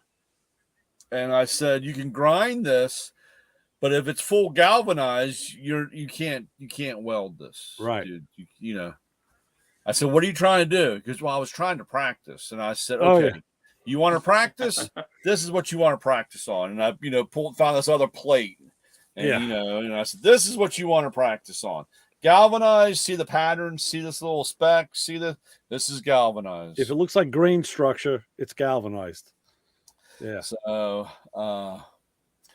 but I had a guy yesterday, and last week or 2 weeks ago, I really, really wanted to stick around, but I was running late. He was going to do some stainless steel, and he didn't have the right gas. And I really wanted to see how it came out. And I was like, dude, you don't have it. He goes, I know what I'm doing. You can do this. And I was like, One of those, when you know the rules, you can break them. Yeah. Right. Yeah. So I was like, okay, dude. I said, unfortunately, I can't stick around to watch this. Nor should I, because I might be a witness. Yeah. So. Implicated. Yeah. Right. I know there's, it's kind of like, sometimes, welding something that's a little thicker than what you have a welder for. But, if you have a torch and you heat it up and you do there's, you can play around to a point, but but trying to make material that's not sometimes you're just never going to have a cold weld or, not a good weld. Yeah. Trying to do something that's not without the right gas or the right rod for even that. That's my biggest problem. You end up with, 27, there's a handful, like you said, if you're TIG or stick welding or whatever, they have their common rods that are kind of universal and they do what they're supposed to do. But when you want to go to the next step and have a little ease, there's different rods or even different wire. Right. And that's where I get in trouble because I just can't say this is just a run of the mill or this is fine. I want to try to find what makes it better or easier, I guess, Yeah. So what do you got? What do you got? What do you use, Justin? What do you? We got a new welder guy kid in here. He's a whiz at that kind of stuff. He did a lot of like structural welding, and he worked for like Buccal radiators for a long time, and so he's been going through and changing up a lot of our welding program and various, like you said, using this rod that's a little bit different and this filler and just all sorts of science stuff that I'm not even sure of, but makes it a lot better. It's really funny. I don't know who I was watching, but I was watching something and it was the same thing. I never really paid much attention on the wire, for the MIG welder. And, the guy said, oh, you need a 572 or 691 or whatever. And finally, I started looking around, and I found it. And it was like, man, this is a big difference. I mean, it really made a difference in the in the well, you know, in the ease. And his like too, like because I've been learning quite a bit from him, and it's not just the material you're using, but the equipment. You know, the different cup sizes on your TIG and just everything. You know, a lot of the TIG welding I've done, I mean, it was just here, do it, and that's how I learned. And so I got decent, but now okay, no, and there's a better way to do it. Right. Yeah, that's what intimidates me with the TIG welding. And like I said, when I had that one customer of mine that, you know, showing me how to TIG weld and playing around, you know, I was like, there's so many different tips and cups and you know, the whole 9 yards that just that it really does make a difference. And yeah, they have a kind of one size fits all, or at least get you through, you know, it's your area is this big, but sometimes you want to make, you know, get something like that. So yeah, that's great. I those guys impress me when they start rambling off. It's kind of like when I put that shed in my backyard and I wanted to put it on a gravel base, you know, and so I go over, and of course, you know, I know enough to get me in trouble, basically. And I was like, yeah, I'm looking for a gravel bed to lay a shed on. And I'm thinking about, you know, like, you know, Bluestone 570 with some whatever dust. And the guy goes, oh, no. You need a 519 and a 570. And these are the angle cuts of the rock. So they lock together, you know? And dude, I got this bed of rocks out here. It's like a bed of concrete, dude. I mean, you know, it's just the way you buy all, you know, you get all this different type of cut rock, and when it's all packed together, it makes it harder than concrete, you know. Nice. And those guys always impress me when they start rambling off what, you know, it's what they know. And, well, yeah, it's just what they know. I mean, you know, stuff they don't know. Yeah, but it's trying to remember or learn. That's the unfortunately, you know, if you don't do it all the time, you know, you're not going to learn it. That's, you know, that's why I'm getting like Ray. I'm starting to write everything, dude. I carry that notebook in my top pocket, man, and I'm making an appointment with a doctor, and I want a big pen put on my fingertips, so I don't have to find a pen anymore. I just want to be able to start writing. I agree. Damn, I was like, dude. I walked around 20 minutes on the truck looking for a pen to write down something. Well, you can always use the notes, you know, use notes in your phone, you know. Yeah. I got a shitload of those too. Yeah, I did, like, I started doing it. I had it in my wallet. I made on the computer in Word, I made a little chart with the oil filters, the oil weight and the oil filters for all the different cars, because there's a lot of cars. And this way I'm in the store, all I gotta do is pull that out, and at a glance, I know what I need. I don't have to look it up. Yeah. So now I put that on the phone, you know. So and now I put the wiper blade sizes in there, and I put like other pertinent information, lug nut torque. You know, I'm making my own database for all my own vehicles. Yeah, it's crazy, and it's at my fingertips because you got to have it. Yep. Yeah, I'm. It's amazing.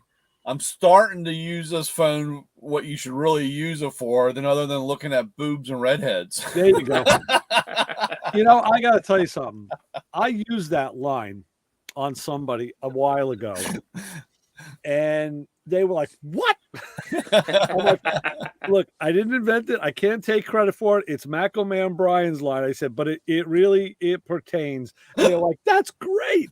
I was like, yes, it is.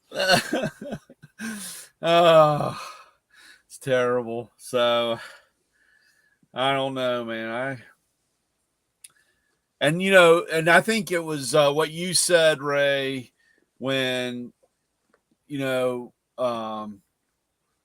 when you have somebody that leaves this planet and the knowledge and the stuff that they know is gone. Yeah. Yep. And I look back And it was actually kind of funny because there was an older, the 7-Eleven that I go to, somebody drove through the front of it the other day. And, took out all the mortar work and the glass and the door and everything. And it's all been boarded up. And yesterday they had this old guy out there. He was doing the bricklaying work, And I sat there and watched him for a couple minutes.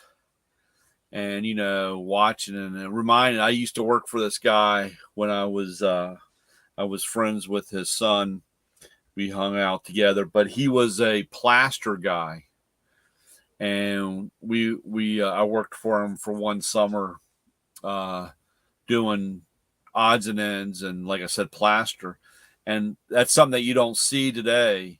No. And no. I wish I had the remembrance of, or the ability to remember, because he mixed. I mean, we made all plaster. We made all the molds, and we did a lot of work. High end work stuff. Yeah. And that's like, I was like, damn, dude.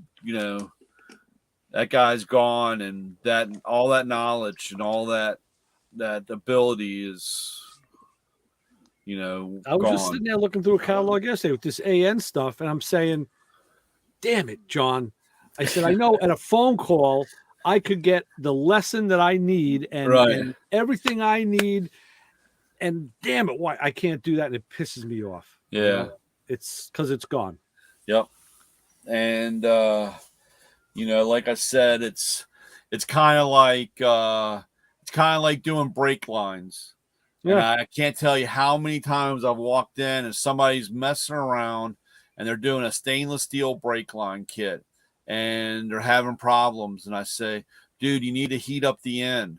Get your crack pipe out, your crack torch, heat up the end and do your flare.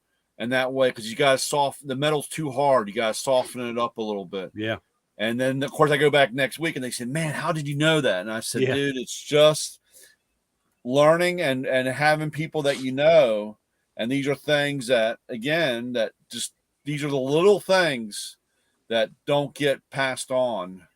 Well, they don't get taught, really. Right. They don't. They're not in the instruction manuals we don't read. Right. Yes. Right. That's correct, Justin.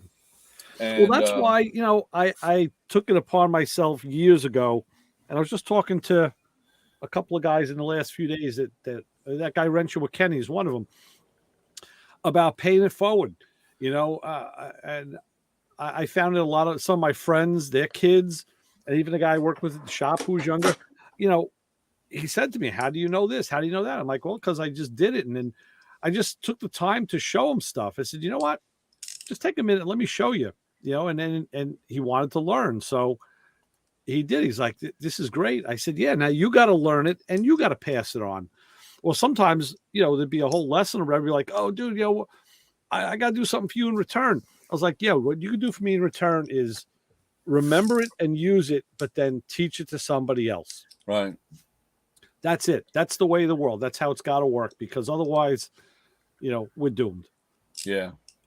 Like I said a couple of weeks ago, it's kind of like that whole thing about being in the, in a combat fighting group. The best soldiers are trained to know the job of the guy ahead of them and the guy below them. Because, if you're the guy supporting the radio guy, and a radio guy gets a bullet through the helmet, you got to be able to pick up that radio and know how to use it. So, right. And if you get the bullet in the head, the guy behind you should know how to do what you're doing. And you see it. They'll be taking the maps and the charts out of the guy's pocket. Now, you're the guy in charge. But so many people, they think they want to hold that information forever. And like, I'm not going to share that. That's my information. Okay. You could be that way, but that's when you're not going to replace me. I mean, that was that's the thing that drove me crazy when I was at the dealership, because they said, oh, Brian, This is your new helper. And I was like, oh, this is the guy that's supposed to replace me. So right. We can only give you so much of the information, Right. So, yeah.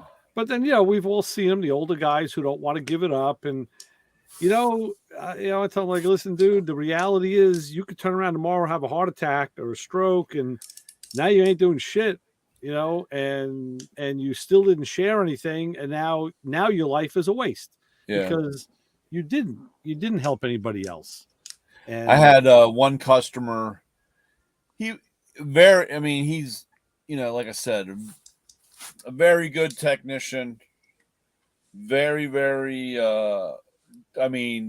The guy. I know that he could probably just about fix anything. I mean, the guy is kind of funny, and to go back. Unfortunately, he's a Snap-on guy. Tool wise. And I remember the first time I walked into the shop, and he kind of had this attitude or the wall built up. And he was working on a Boxster. He had a Porsche in the shop. And I walked in, I said, "Hey, I'm Brian with Matco Tools. Oh, I don't buy that junk." I said, "Well, I'll be by on Tuesdays, and here's a flyer." And he took a flyer, put it in the trash can. Yeah. And I was like, "Oh, okay." So he's walking around with the air filter, Yeah. And he's walking around the car going on. And I said, "You want to put that air filter in, you need to take the convertible top apart.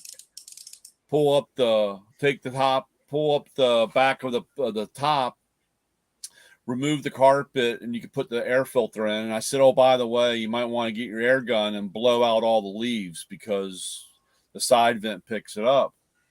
And he kind of looked, and I said, "Oh, by the way," he still had the wheels on the car, I said, "Oh, by the way, your front rotors are out of specs by so much." And I walked out of the shop, So the next week I walked in, and he goes, "Man, you're really good."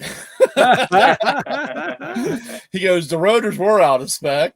And he said, the convertible, I had to do. And I said, "Well," I said, how do you know the rotors were out of spec? I could just tell by the lip on the lip on the rotor. Okay. I did the old finger. I ran the finger across. Okay.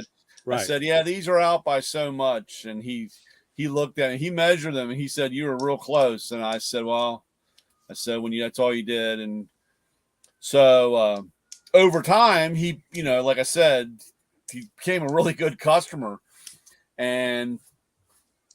And I was always like, man, I would have loved to work with this guy, younger, because like I said, he's really great with carburetors, all that early diagnostic with emission stuff. The guy is just really, really good with all that stuff. And but I noticed that he didn't like sharing anything or telling. He wouldn't tell you. You had to pay me. You had to pay me. Until he had a heart attack. There you go. And he sold the shop. And now he comes in 3 days a week, and he teaches the guys at the shop on how to work on cars. Beautiful. And shows them. And it's so funny seeing what I saw beforehand and seeing, because, but, and, again, he, like I said, I worked with another guy, was the same way. I wish I knew how much he forgot, is what I wish. This guy, like I said, been around forever, and the stuff is just amazing. And it's a shame that, like you said, when you're gone, all that info, that data, all that stuff, unless it's written down someplace or he taught somebody, that's why I love watching Gene Winfield. Oh yeah. That guy, it's amazing watching him on his Instagram and all that stuff. So he loves to teach too. Yeah. That's, and like I said, the stuff that he does, that's, like I said, it's just incredible. How you doing, Isaac? It's good to see you. Isaac, what's up? I'm doing good. Doing good. Tired. Just got back from a game. Oh, yeah. I use this line whenever I can because someone used it on me once, and I said, "Man, how do you do that?" And they said, "Oh, I'll show you." And I'm like, "Wow, you're going to show me?" It's like I was surprised because it was that kind of environment where everybody kept the stuff to themselves. And he looked at me and says, "Listen, honestly, I can show you how to do this and walk you through it, but there's a certain amount of dexterity needed and a certain amount of mechanical talent that you need to have. And if you don't have it, no matter what I show you, you're not going to be able to do it. Right. So I'll show you." And then I was like, "Oh, okay, now it's game on. Now we got a challenge, And I've said that to other people. And it echoes like with music too and instruments. Like, sure, I can show you how to play, but if you don't get it and have it, you're not going to be able to do the same thing. And maybe you'll be happy, maybe you won't. But that's the thing. You should never be afraid to show somebody, because what are you going to be afraid? They show you up? Hey, good for them. It's like, get another talent. You probably got more anyway. But yeah. You gotta pay it's absolutely right. And that's like you said, it's sometimes I tell people, it takes a certain amount of time. I mean, it's just like welding. I wish I did it every day. I mean, I really like welding, but if I go to weld something, I still have to go spend 45 minutes to an hour playing around to get everything, to get that rhythm or that feel back, I mean, you all know it. And we take it for granted because we've done it for so long. But people have mentioned it to me and said, "Boy, the way that you attacked that problem and took that apart, you made it look real easy." It's like, well, and I've thought about it and said, well, yeah, I'm comfortable with the tools. I'm comfortable with what I'm doing. I'm comfortable with having my hands do this kind of work. So it is second nature.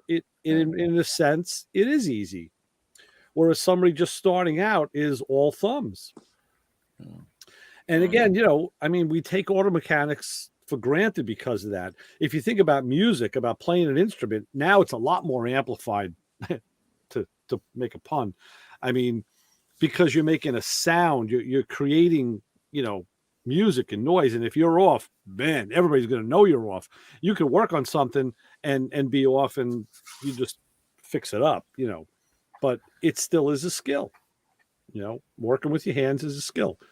I'm waiting for the shoe to drop. I asked my daughter about this, the Volvo that I sent down with her. And I know it had the fuel, the low fuel, the fuel regulator code.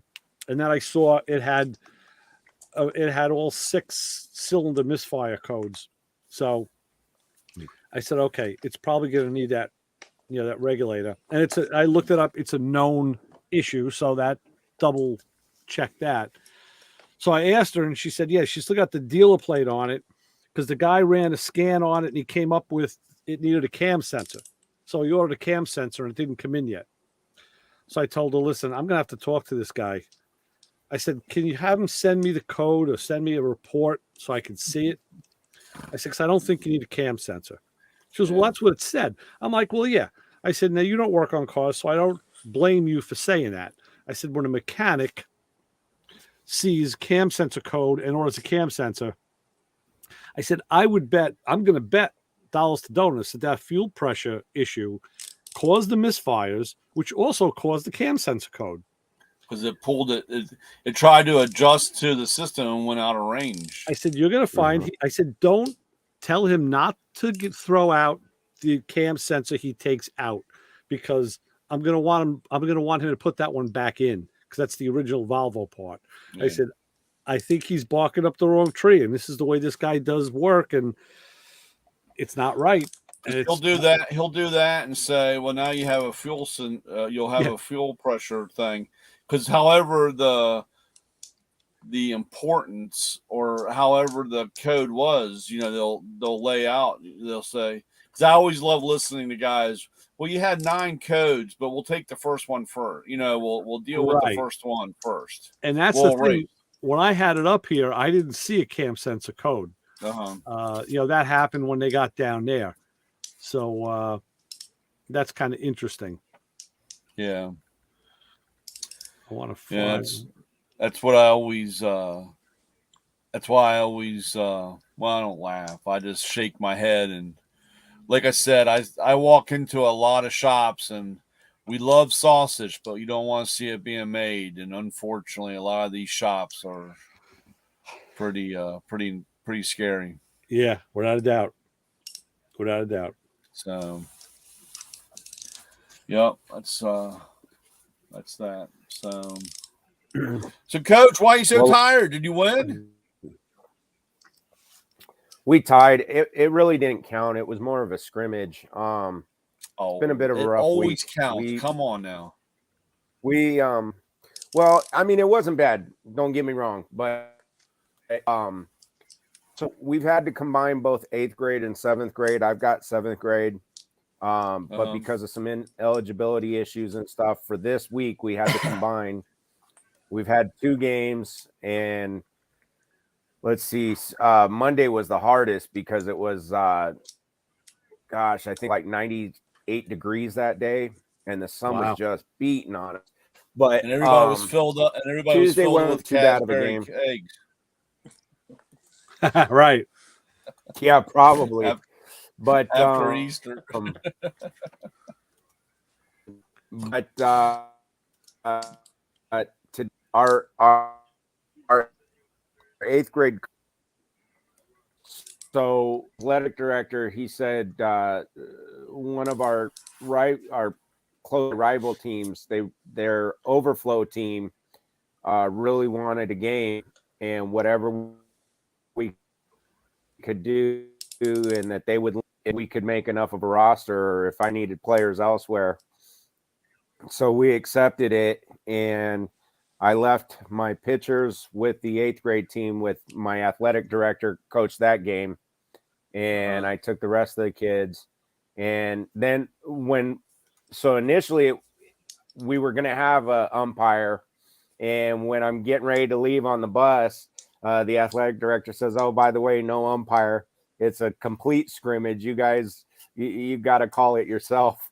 So that kind of makes it hard, but the parents weren't too bad. And right at the end, we got ahead. We were ahead, I want to say 11-5. And so our league rule is either 3 outs to change at bats, or whoever, if the team that's at bat gets 6 points, they go on a 6-point run. Then at that 6 points, you flip at bats, and it changes the inning. And they scored their 6th run. We were basically passing the time that if we had a umpire that we would we'd be continued playing, we'd be cutting it short. And I had 2 kids. I had his pitcher, and he had gotten 1 at bat for me. And I said, "Hey, if you guys score, that's your 6 runs." I said, technically with an ump, they'd probably can't end the game there with a tie. I said, "I've got a special needs kid, and I've got your pitcher. I'd like to get him another at bat." I said, can we, once you score that 6 point, can we those 2 kids up? I want to reward your pitching for me with the 2nd at bat, and then give this other kid a shot to go up again. And he said, "Yeah, no problem." So I told and I had already changed pitchers with one of my backup pitchers, but he had very little experience. And I was like, you know what? The odds are kind of in the favor of something happening, and they're going to score anyways. And we're running out of daylight. And I said, so I leaned over to my pitcher, because I'm calling strikes from the mound, since I don't have, neither one of us had gear to be behind the plate. Yeah. And I leaned over to my pitcher, and I said, "Hey, do me a favor, make it look good, but throw it over the batter's head. It'll be a walk, It'll walk this other kid. In fact, it'll be a walk, but catcher's going to have to run for it. They'll steal. I told the coach to steal, and he's like, why do you want to do that? And I said, because then it'll be tied, and it's their 6th run, and we can get some at bats. Oh, so you're playing the system there, coach. Yeah. Well, we'll have to check you. Make sure you don't have that A stuck in your pocket over there. I see how you operate now. Yeah, right. So, but I said, make it look good. And when I said throw it over his head, I didn't want him to skim his helmet, but he threw it about 20 feet over his head. And I'm like, I didn't want it to look that obvious either. Like, but again, this is one of the kids. It's his first time pitching. The one that was my player pitching for me. And I was like, it's all right. I said, let's get these 2 kids up to bat. And, and then we called it after that, and then ended in a tie. I think their kids were happy. Our kids were happy. It was a little bit of a rough game in the sense that his pitchers are still learning, and I think about most of the time my players got on base and we scored, it was all off of walks, and we stole, and then we were stealing. Oh, I told him at the beginning, I said, I don't want you to get offended or anything. I said, if I can get on base, I'm very, very aggressive with stealing. And I've been working with these kids on it and what to look at and what to read. And, so if we start stealing like crazy, I'm just trying to get them to look and get them to work out. We're not trying to be jerks. And I said, I don't know if you steal, but if you want to steal aggressively and work with your kids, by all means. And but it all worked out good, That's good. That's good. Do any of them know how to make AN fittings? Do the kids know how to make AN fittings? Anybody? Oh, I was going to say, if you're talking about the kids, we're not in China. I'll talk to anybody. I'm not doing child labor. That's funny. We're not calling it child labor. We're calling teaching the kids how to. That's like when the girls were in Brownies and Girl Scout, and I guess you started out Daisy, Mm-hmm. Brownies, and whatever. But they always had to work on a badge. Right? Their badges, and they would pick a badge or whatever, and so the wife was running around trying to figure out a badge thing, and I said, well, we could have one on pipe bombs. Pipe bombs. Oh, geez.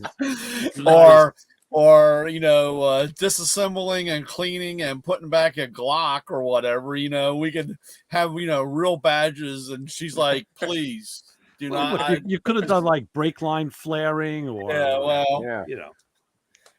we were that's where I got to learn. Yeah. So, but that was funny.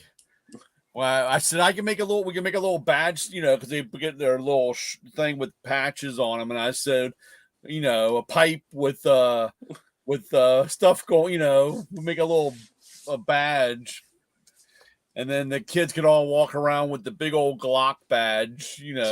sticker on them. She's like, please, I don't need your help. So yeah. It's weird. It's the last time she asked me to help with that. I know. I know how not to be asked on what badges we're going to go with. That's okay, dear. Go back out to the garage. Yeah. So that's funny. But that was it, Brian. I thought of you today when I was standing over the hood looking, and I said, this is a teachable moment here. I said, this is the juncture that, we all get to. And when I told my wife, she goes, what are you doing? I said, I'm taking my car apart. She goes, what? What are you taking it? She looked like horrified. I said, well, first of all, you have no business having that look on your face because you watched me take it all apart and build it from scratch. Yeah. I said, so all I'm working on is a subsystem. This ain't no big deal. I said, I'm just kind of, modifying something here. And she's like, oh, I guess. She goes, how much of it are you taking apart? I said, well, some in front, some in the back. I said, I got to take stuff apart all over the place. I said, but it'll be okay when it's done, you know. Did you get it up on jack stands? And No. You haven't pulled the tank down or anything like that yet? I don't have to pull the tank down, no, because the sending unit is in the back wall of the tank. Oh, okay. So I can literally just roll under it and I can take it out. I don't have to. It's not on the top. You know. Yeah. I think, and I'm not sure about this. In 66 or 67, I think they went on top of the tank, but mine is definitely on the back, so I don't have to do that. You know, I'm gonna have to do all the wiring and all of that, and it's gonna be, you know, try to keep things clean and neat and out of the way. It's a lot of harness stuff, but I don't know. The systems are pretty nice, though. Yeah. I'm just hoping it all works right and tunes well. Like I said, I went with their distributor and control box, and my buddy from Holly was telling me, he goes, and I think this is exactly why the guy took this off his car and ended up back with two 780s on a tunnel ram. He said, you know, one, guys don't they don't run it enough to have it self-learn. And two, if they're using an older MSD box, he says this is where the real problem comes in, because they have an MSD on the car that they bought new, and they've had it in there maybe 10, 15, 20 years, and they know that it works. So they put it in with the sniper, and they get all sorts of funky stuff, and the sniper isn't where they blame the sniper. And he says the problem is, now, of course, you know, Holly now owns MSD, so these guys now share information. He said the early MSD boxes were not a true digital signal. It was a dirty digital signal, had an analog component to it, and it was not a clean. If you look at it at a scope, it wasn't a clean digital signal, and that interferes with the EFI computer. That dirty signal. He said all the guys got to do is just either disconnect the MSD, or buy a new one. He goes, guys don't want to hear they got to buy a new one because the one they have works. But if they would just disconnect it, they would see the car would run so much better. And he goes, you know, I don't know if the message is getting out. And I said, well, I think that's why I got the snipers I did, because the guy put them on. And I found out through the friend who middlemaned it, the guy does have an MSD in the car, and it's probably an older one, because he took the dual snipers off. Then he went to a single sniper. And he took that off, and then he went to the 780s on the tunnel ram. He went back, you know, old school. And I said, yeah, I got a feeling that was his problem all along. He didn't have the right MSD. So I asked this guy, Joe, I said, well, okay, what do you recommend? You know, I'm not using an MSD box now. I'm using a Petronics distributor. He goes, well, you know, we have a distributor that now plugs and plays with the EFI to give you timing control. I said, okay, what's entailed? He goes, well, it's a whole distributor. We have the built distributor and the control box, the MSD style control box, except it's cool. It's all black. I was like, okay. I said, put it on my order. Put it in. Send it to me. He goes, really? I'm like, yeah, I'm in. I said, you know, it's a couple $100 more, but you know what? Now to have timing control, because you always have problems with the older cars, is, you know, they get, you know, hot in the summer. And now the idle changes. It's you know, it's either idling too low or that. Now that's all gonna plug and play. It's all gonna make its own adjustments. So he goes, I'm glad to hear you do that. You make that decision, because you will have a much better running car, you know, going that way. So I saw on one of the cars a couple Saturdays or Sundays ago.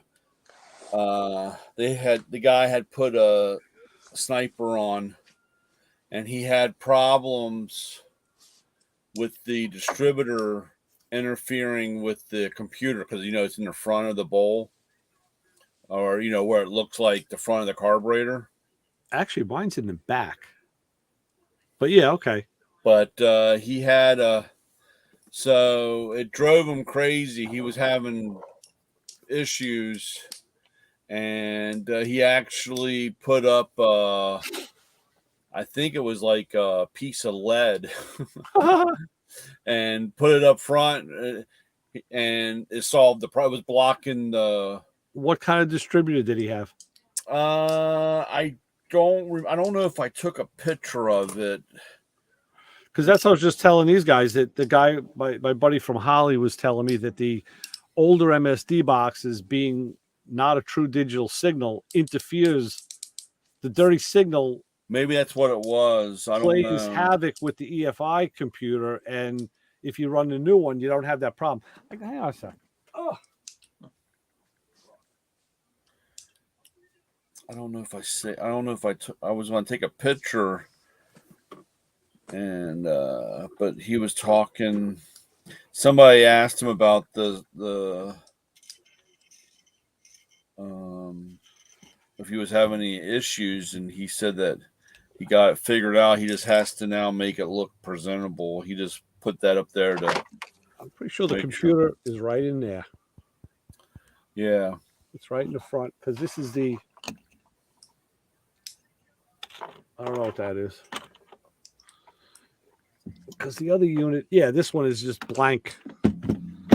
This one is just blank. Yeah. So this is like the slave. This is the second. Just be like the secondary. So what, the other one's probably got the idle air control. Yeah, because this one has all the cables and all the cabling and shit that comes off it. So yeah, it's probably idle air control.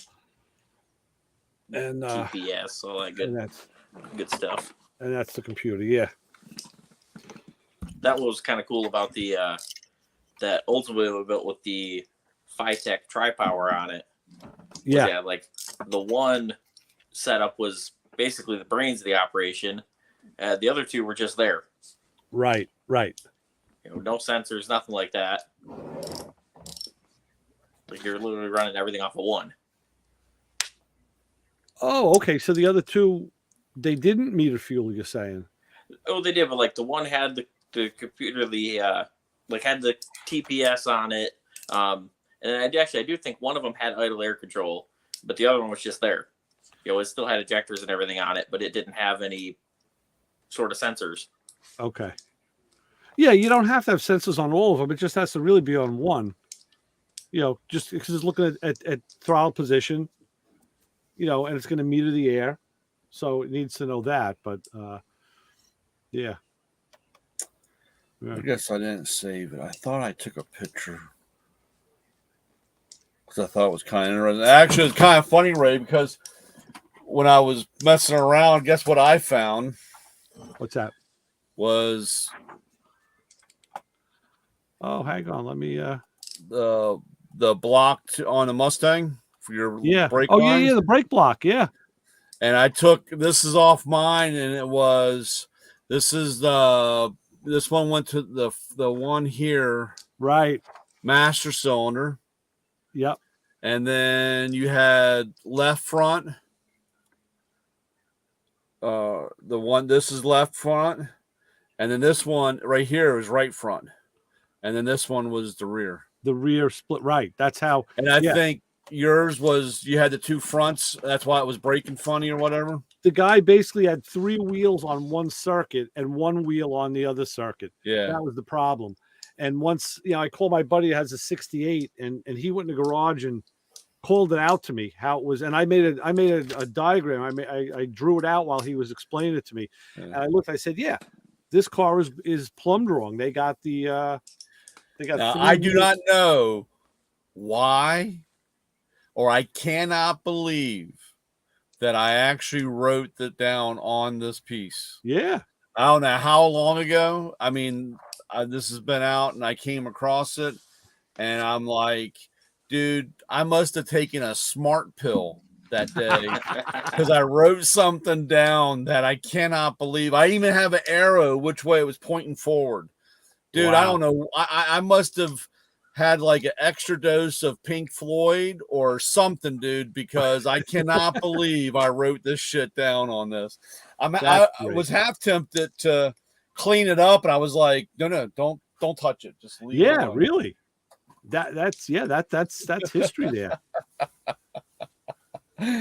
So, but this is these are Adventure Force cars, and these are 95 cents. Let's see the white Grand National. Oh yeah, look at that. Yeah. Wow. And I couldn't pass them up. You don't see Grand Nationals much. Yeah. That's cool. Very nice. So I'm thinking about doing a wheel swap on them. They're not too bad. I mean, I had gotten, this is one of them out. It was a Mustang. Okay. Yeah. Isaac, I had to show Brian what I found in the supermarket yesterday. His gold Batmobile. It is a gold Batmobile. Yeah. Yeah. Oh, I should have gone I should have gone upstairs and got the one Brianna got me from the Michael Keaton. Yeah. I guess the Batman Forever. Easy, Lulu. 64. So, oh man.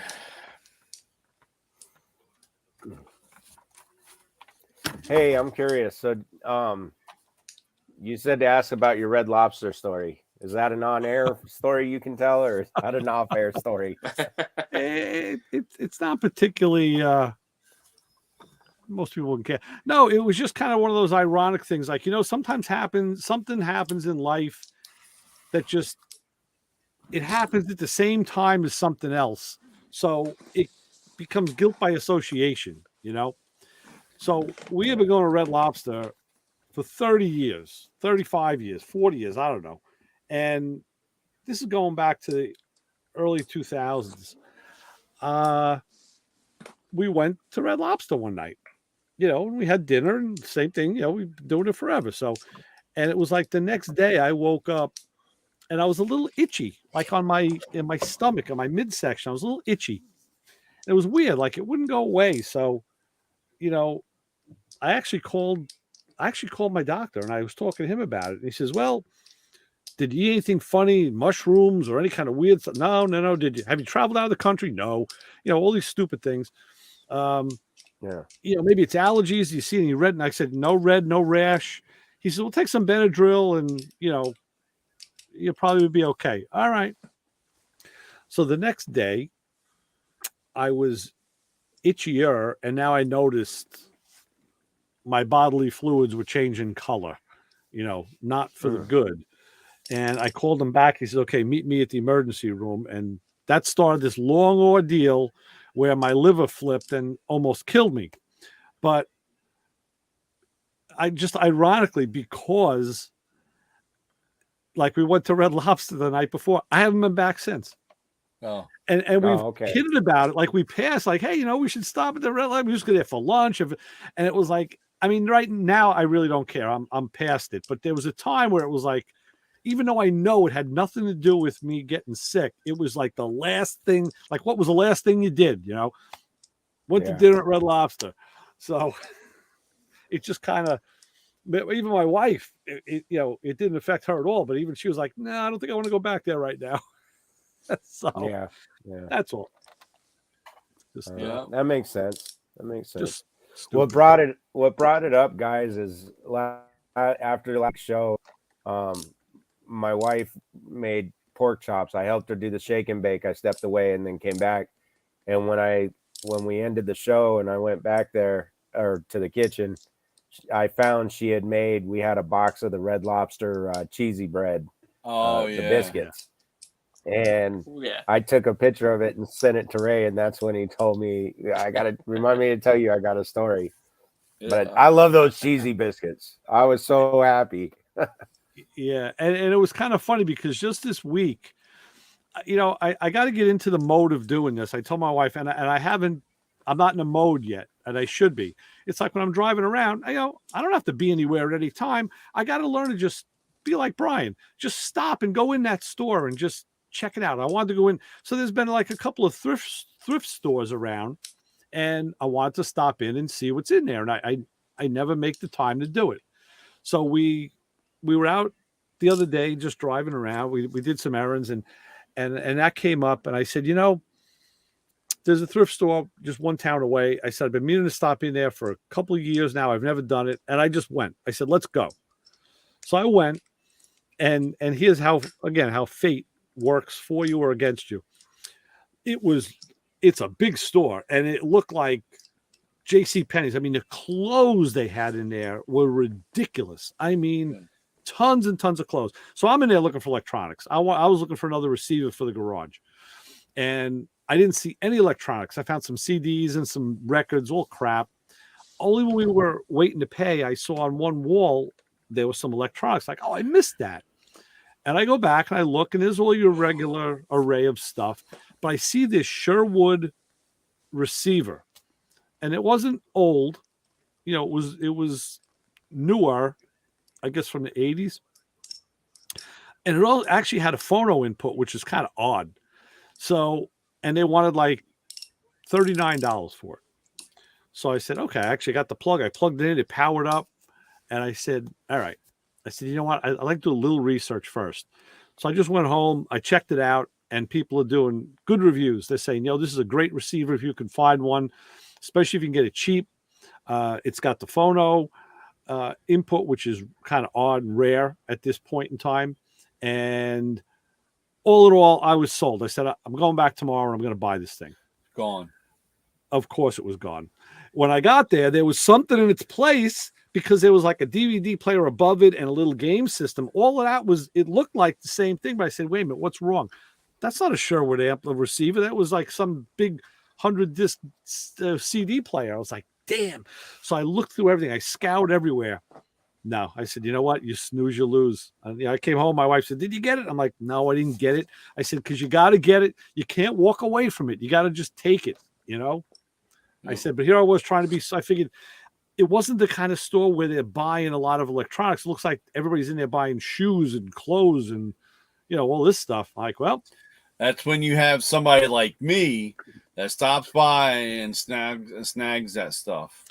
Actually, I thought of it because when I was looking, there was a woman there looking at some stuff, and there was a guy.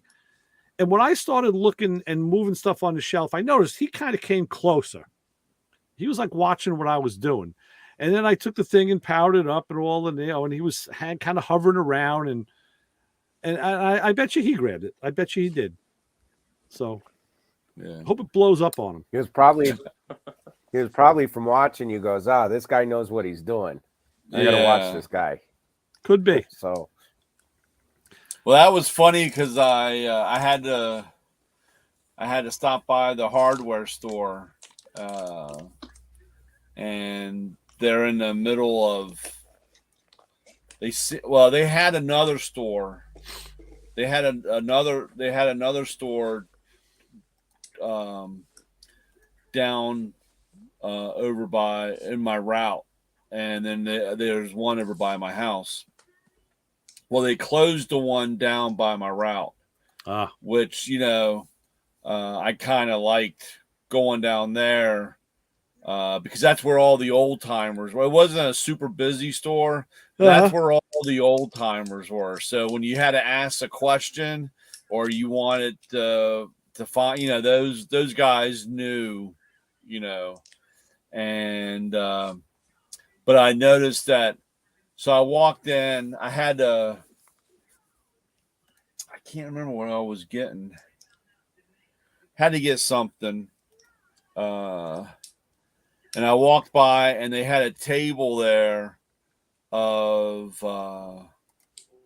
clearance on cutting disc and grinding stones. Oh, nice. 50 cents.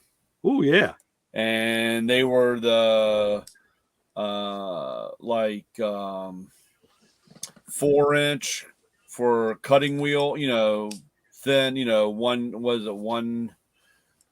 1/16 or whatever, like for your cutting, and the grinding for your grinder were 4-inch grinding discs for metal and concrete. And I was like, damn, I hate when I come in here and they got this clearance table. Yeah. So I loaded up, and they had the key chucks for drills. They had those for 50 cents. So I was like, everybody loses those. So I grabbed up those, and I was like, I gotta get back to work. I can't stay here all day. But I guess it was the stuff from the other store that whatever left over. I mean, stuff they took out because some of it was older, but it was all I don't know if it was Milwaukee or Makita, but they were the ones that spin the ones that spin onto a grinder. Mm-hmm. So I was like, damn. Went through and they had a whole I don't know, I might go back. I should have bought it, but they had a I don't think I have one here. But it was a plastic it was probably 12 by 8 maybe bins of all those electrical connectors. Oh, really? It had, like 500 connectors in it or 600 connectors in it. You know what I'm saying?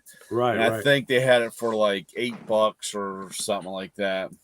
Oh, good. And I was like, I know I have a shit ton of that stuff, but man, I hate passing stuff up like that. I know. And I don't know. I might have to go back. I tell you, I went in there one day. They had I guess they were switching over. I really tried to buy them all. We went back and forth, but like a lot of our welders, like especially the 220 stuff, they don't come with plugs on them. Oh, really? You got to buy the plug to fit, because there's several, you have a 4-prong, you have a 3-prong. Yeah, depending on the current. And you have the different angle for it. And so they were changing over their plug connection things, and I tried to buy the whole wall. I tried to buy the whole rack, Wow. And we went round and round because it had all the fittings and boxes, and it had everything, dude. It was, I could have opened an electrical store up, I guess. I don't know what I was thinking, but yeah. So, of course, I went in there and somebody supposedly bought, or they took the other guys off or whatever. And I went in there and they had a whole table full of all those 220 plugs sitting there, and they were all $2 a piece. Wow. So that's not bad. Yeah. And I grabbed, I think I made a better deal than what I would, because I got, I don't know, 10 or 15 different style, 2 of each different style. And by the time I was done, I only had like $25 into it or whatever. Yeah. And one plug is 15, you know what I'm saying? Sure, so, right.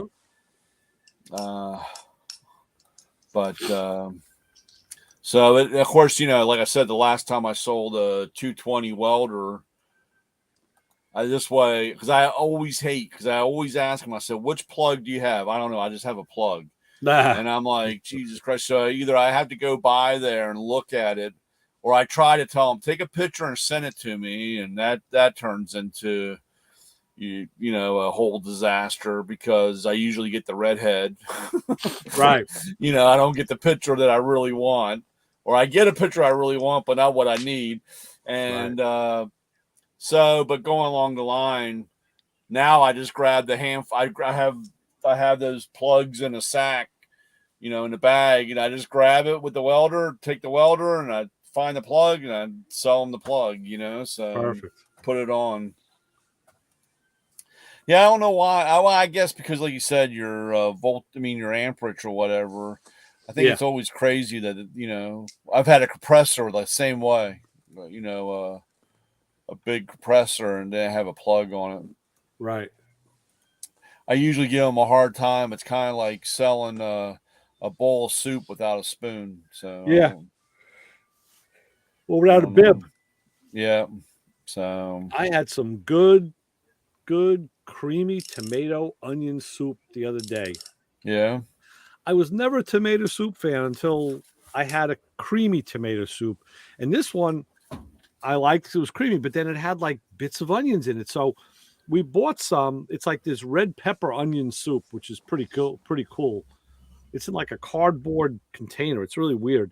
But I made it at home, and the first thing I did is I took an onion and I diced it up. I threw it into the soup. I was like, tomato onion soup, beautiful. Yeah, I'm good. So yeah, sounds good.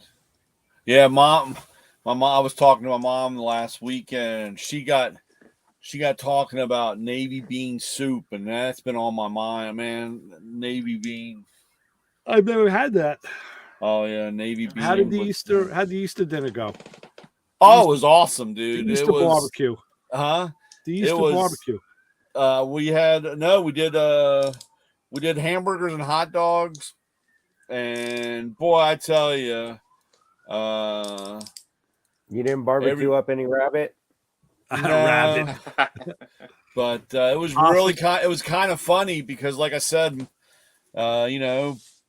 everybody got home. Molly came down with her boyfriend Nick, and Brianna was still out. They went to was it I don't know if it was Atlantic City. They came up this way. Yeah, or Atlantic City. It was a beach. I don't know. I don't know if it was Atlantic City Rehoboth Beach? No, it was I thought it was up in New Jersey. Oh. I gotta go to New Jersey. I gotta go to Jersey tomorrow morning. Really? Oh my God. I hate going there. Yeah, I gotta meet the financial guy that Billy turned me on to. I probably got to meet with him and one of his guys tomorrow morning. It's like 11:30. I got to be there. It's over to George Washington Bridge. But I said to him, I said, Kevin, the problem is, dude, he said to me, are you the kind of guy who would usually be early or on time or late? And I said, well, I would usually like to be early to on time. I said, only late if I can't help it. I said, he goes, okay, because I'm always on time, but the other guy who's coming is always late. I'm like, well, I'll try to get there. So I said, the problem is, I've been listening to the traffic reports, and the GW Bridge, that's George Washington Bridge, both ways has been upper and lower construction and traffic, both ways every day.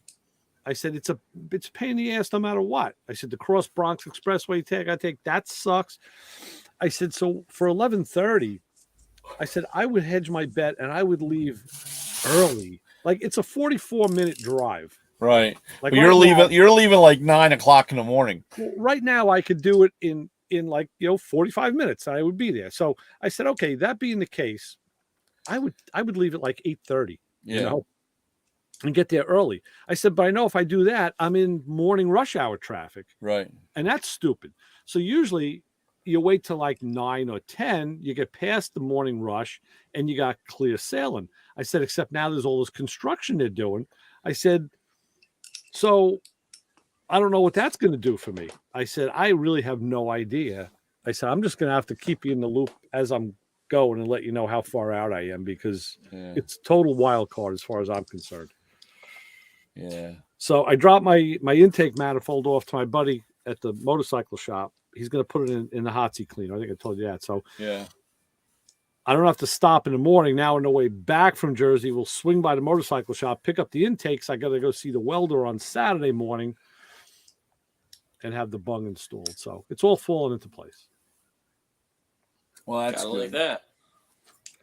Until the wheels fall off the bus, it's falling into place. You know how that goes, right? Yeah. We see that. You never know. It's never over till it's over. Oh, well, when we left speaking of buses, when we left the school, when we catch the bus back, I pretty much know the drivers. I've seen the drivers and been there long enough. I know which drivers their driving habits are, their tendencies are, and I try to tell them, the kids, call your parents, tell them to be there, and I'll do about a 5-minute leeway of trying to get their parents 5 minutes early before we show up. And what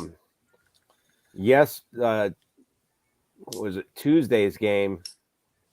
I said we get on the bus, and I said guys, I didn't check the time when we got on. I'm a little behind, but we were coming from completely the other side of town. And I said, I got 6:44. I said, tell your parents we'll be pulling into the school at 6:55 even. And we ran in, and I said, I know this driver. He's good. He doesn't mess around. And he had this sidetrack because we got caught up in some traffic or something, but we still pulled in at 6:56. Yeah. Nice. And I told the kids, I said, I told you, and we were still quite a ways away. And they were like, oh, coach, come on, right? And so today, same thing.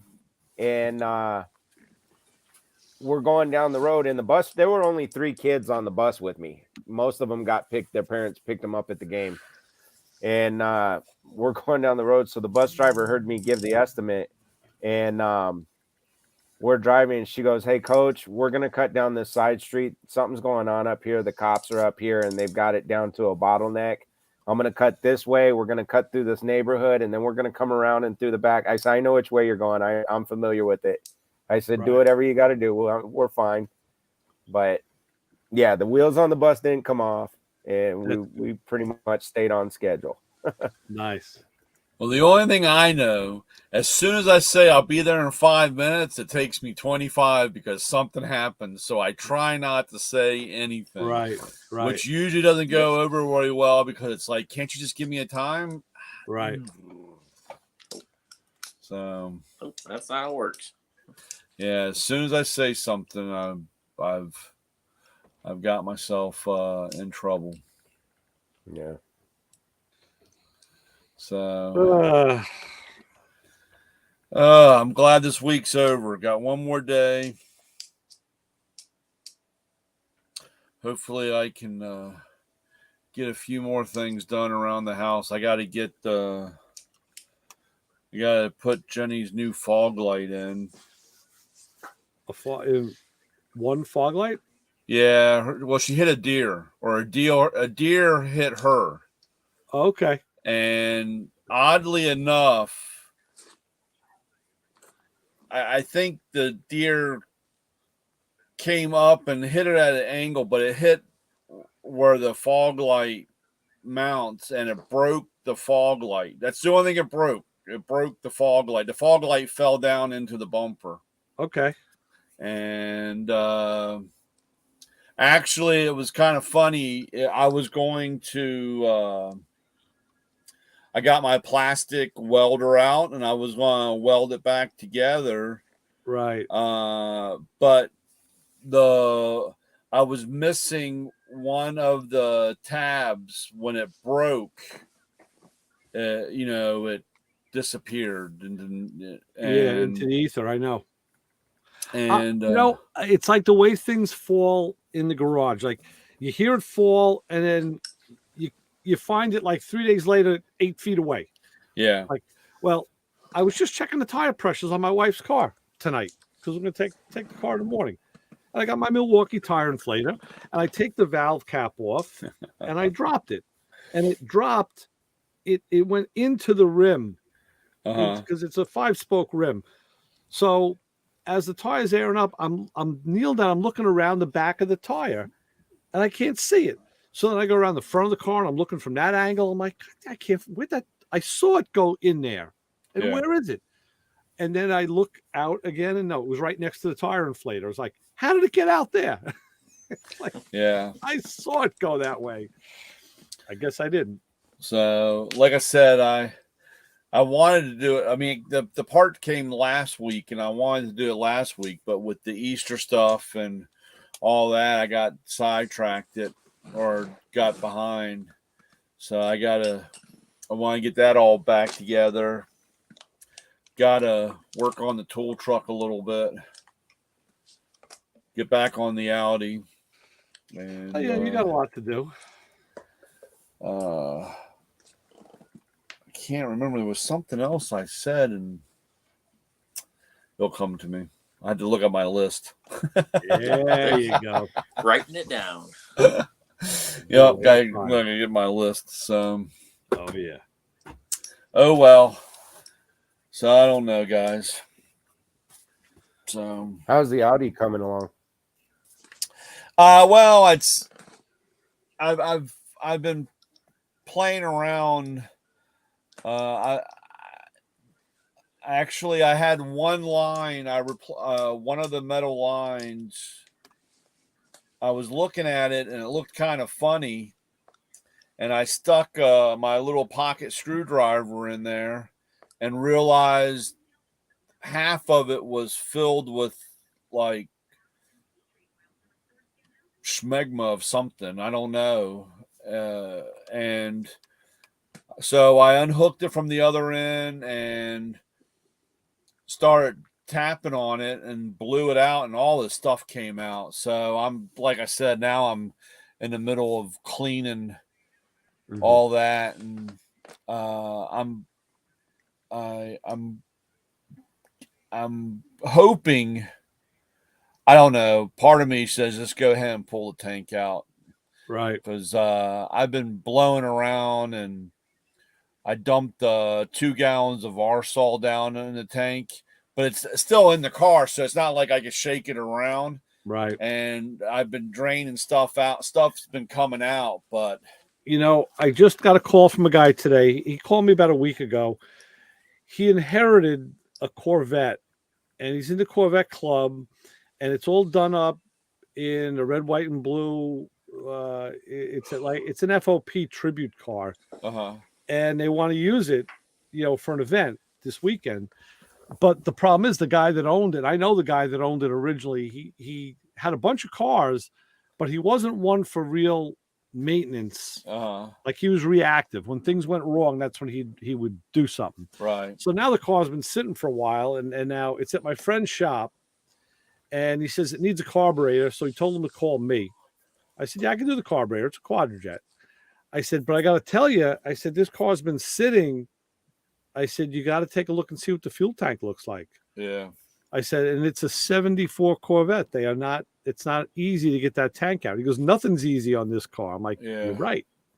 It's a Corvette. Right. And he says, oh, but I said, open the flap open the cap and look inside. He goes, well, it's got that flapper in there. I said, I think that's held in by like 3 or 4 screws. You can take that whole mechanism out, and now you look straight into the tank. It's like a 4-inch hole. I said, but get a good light. I said, because I'm telling you the truth. I said, if you can do the carburetor, not a problem. But if you do that and the tank is bad, all that stuff's going to end up in there. It's going to, you're going to be at the same spot later on. Yeah. I said, you're better off just doing them now, both of them. And if it needs it, of course, and then going ahead with a clear conscience. And he didn't want to hear that, but he knew it was the right answer. So I gotta wait and see what happens. I'll get that carburetor and I'll look at that. So hopefully, like I said, I've kind of had it running. Like I said, I did the old Coke bottle and right gas, and it went down into the manifold. So it wasn't distributed correctly, but it puttered and popped, and it actually got warm enough where you smelt exhaust. You know what I'm saying? Right. And the exhaust is shot. I mean, there's no exhaust on the car. I mean, it's so I know it'll run. I just hoping. The only other thing, I'm trying not to be completely anal and asinine about it. I'm hoping, because it has a, what is it called, accumulator or pressure regulator in the back. I took that down, and it seems to be working, or the diaphragm doesn't seem to be fucked up in it. So, I'll try to I'm hoping this weekend I'm half tempted now. Maybe I have a gas can. I don't know how big it is. It's one of those boat gas cans, flat, Right. long ones about, like this long. And I don't know if it's 10 gallons or whatever, but it has that hand pump, to pump in. I'm thinking about modifying that as my gas tank and have it just sit out and have my fuel and run that through and not put anything in the fuel tank yet. Yeah, it's a good idea. And it's a metal boat gas can, and I'm thinking about maybe putting it in there, doing that, and if I get it running, then because if I had to pull the tank, I got to pull the tank. I mean, it's not like I got to get it right. Usually people like this, like your buddy here with this vet, will end up spending way longer and much more money than needed if you just do it right the first time. Oh yeah. Well, that's what I said to him. You're going to do it. You're going to end up doing stuff twice, and you're going to be really pissed. More pissed than if you just have to do it once. Yeah. Yep. Especially if they have a timeline or they're trying to use the car for something. Yeah. And I was trying to explain to him about ethanol, and then he asked me something. He goes, how long have they been putting the ethanol in the gas? I said, I don't remember exactly when they started. I said, gotta be at least 10 years now. Yeah. Gotta be. I remember in the 90s, there was a tiny percentage in the winter months here. Yeah. It was like maybe 5% or something. It was a very minute amount, but it was like from September to March or something like that. Actually, back in the 90s here, I was telling him this too. They were putting MTBE in the gas. And I don't remember what the letters stand for, except it was nasty, nasty shit. And it was bad. Like we had a couple of gas stations where the guys were like making their end run, and they would take like a couple loads of gas on credit, and they were selling it cash for a discount just to pocket the money.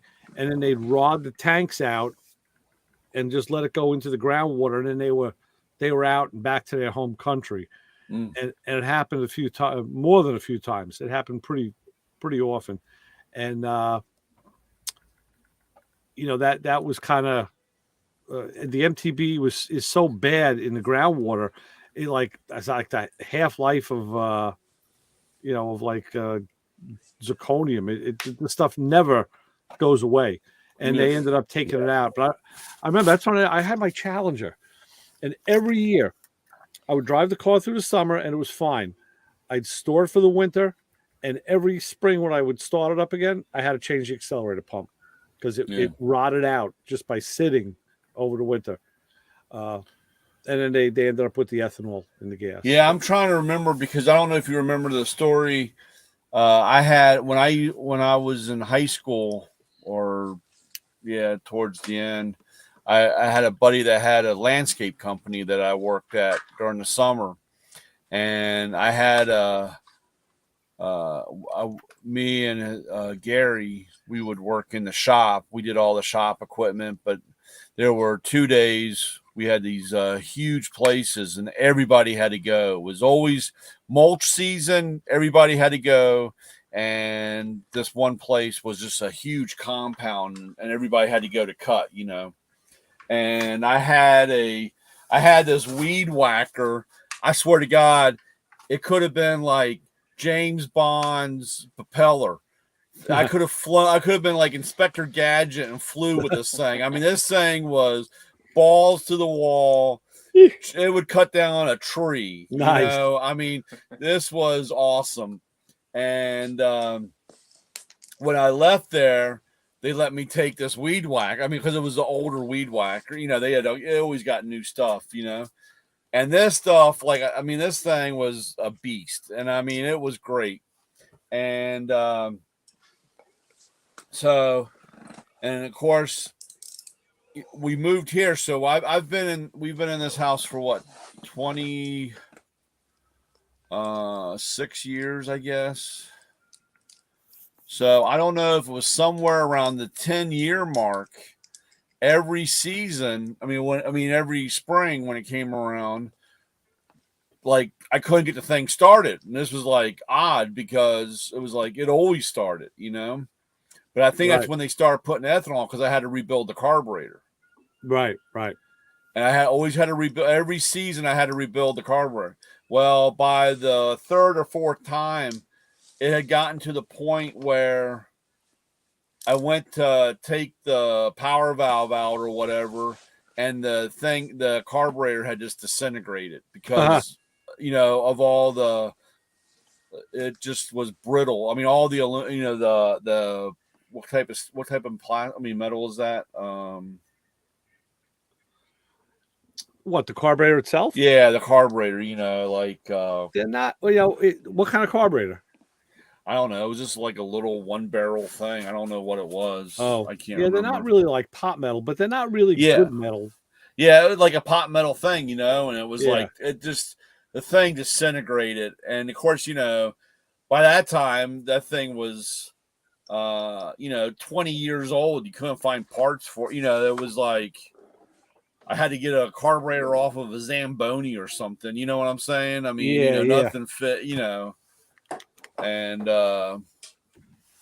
but I couldn't figure that out. So you fast forward a couple years, probably I've had so it was like 10 years later when I went to John Deere and bought my riding lawnmower. One of the things which I thought was kind of weird was he said he goes, if you bring your mower in for any warranty work, it will be tested for ethanol. And you have to sign, you're signing this that if ethanol is found, it voids the warranty. Oh, wow. And I was like, really? And he goes, oh, yeah. And that's when they said, here's the ethanol killer. This is stuff that you mix in the gas to take out the ethanol. And I was like, dude, I bet you that's why my weed whacker blew up, disintegrate because it was the ethanol and I couldn't figure out why, so it had to have been, like I said, that early 2000s time frame when they really start, because I know they used to do winter mix here too. We did winter mix back in we still late do. 90s. We still do that here too. But I would guess too. So I told him, I said it's around the early 2000s. Yeah. And that's, like I said, that's why it was actually funny because I don't know when that was. It was probably, well, let's see. I took the Mustang apart in 89. 89 was the last time I drove that car, 1989. Right.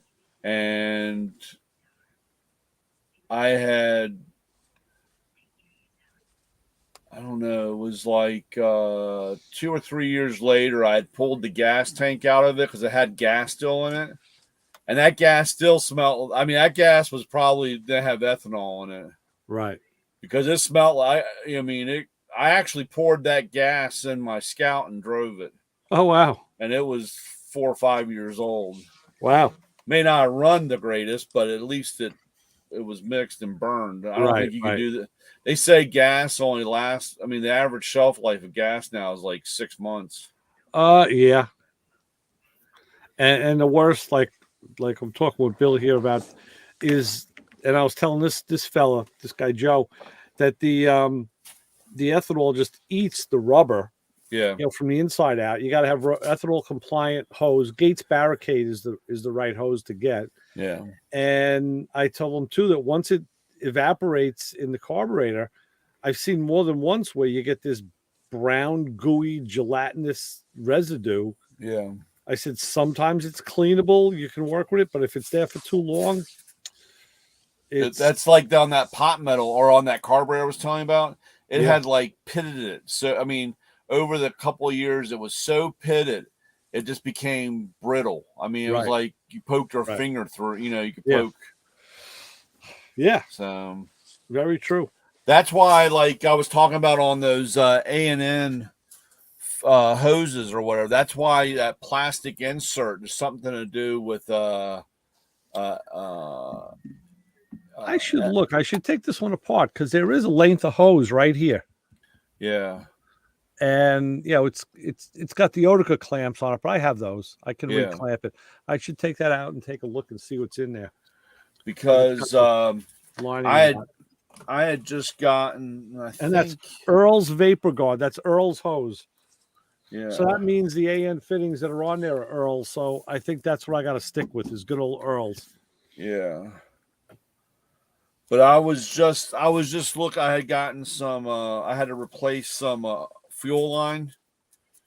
I got a 25-foot roll, and dude, I was really surprised on how much junk there was out there.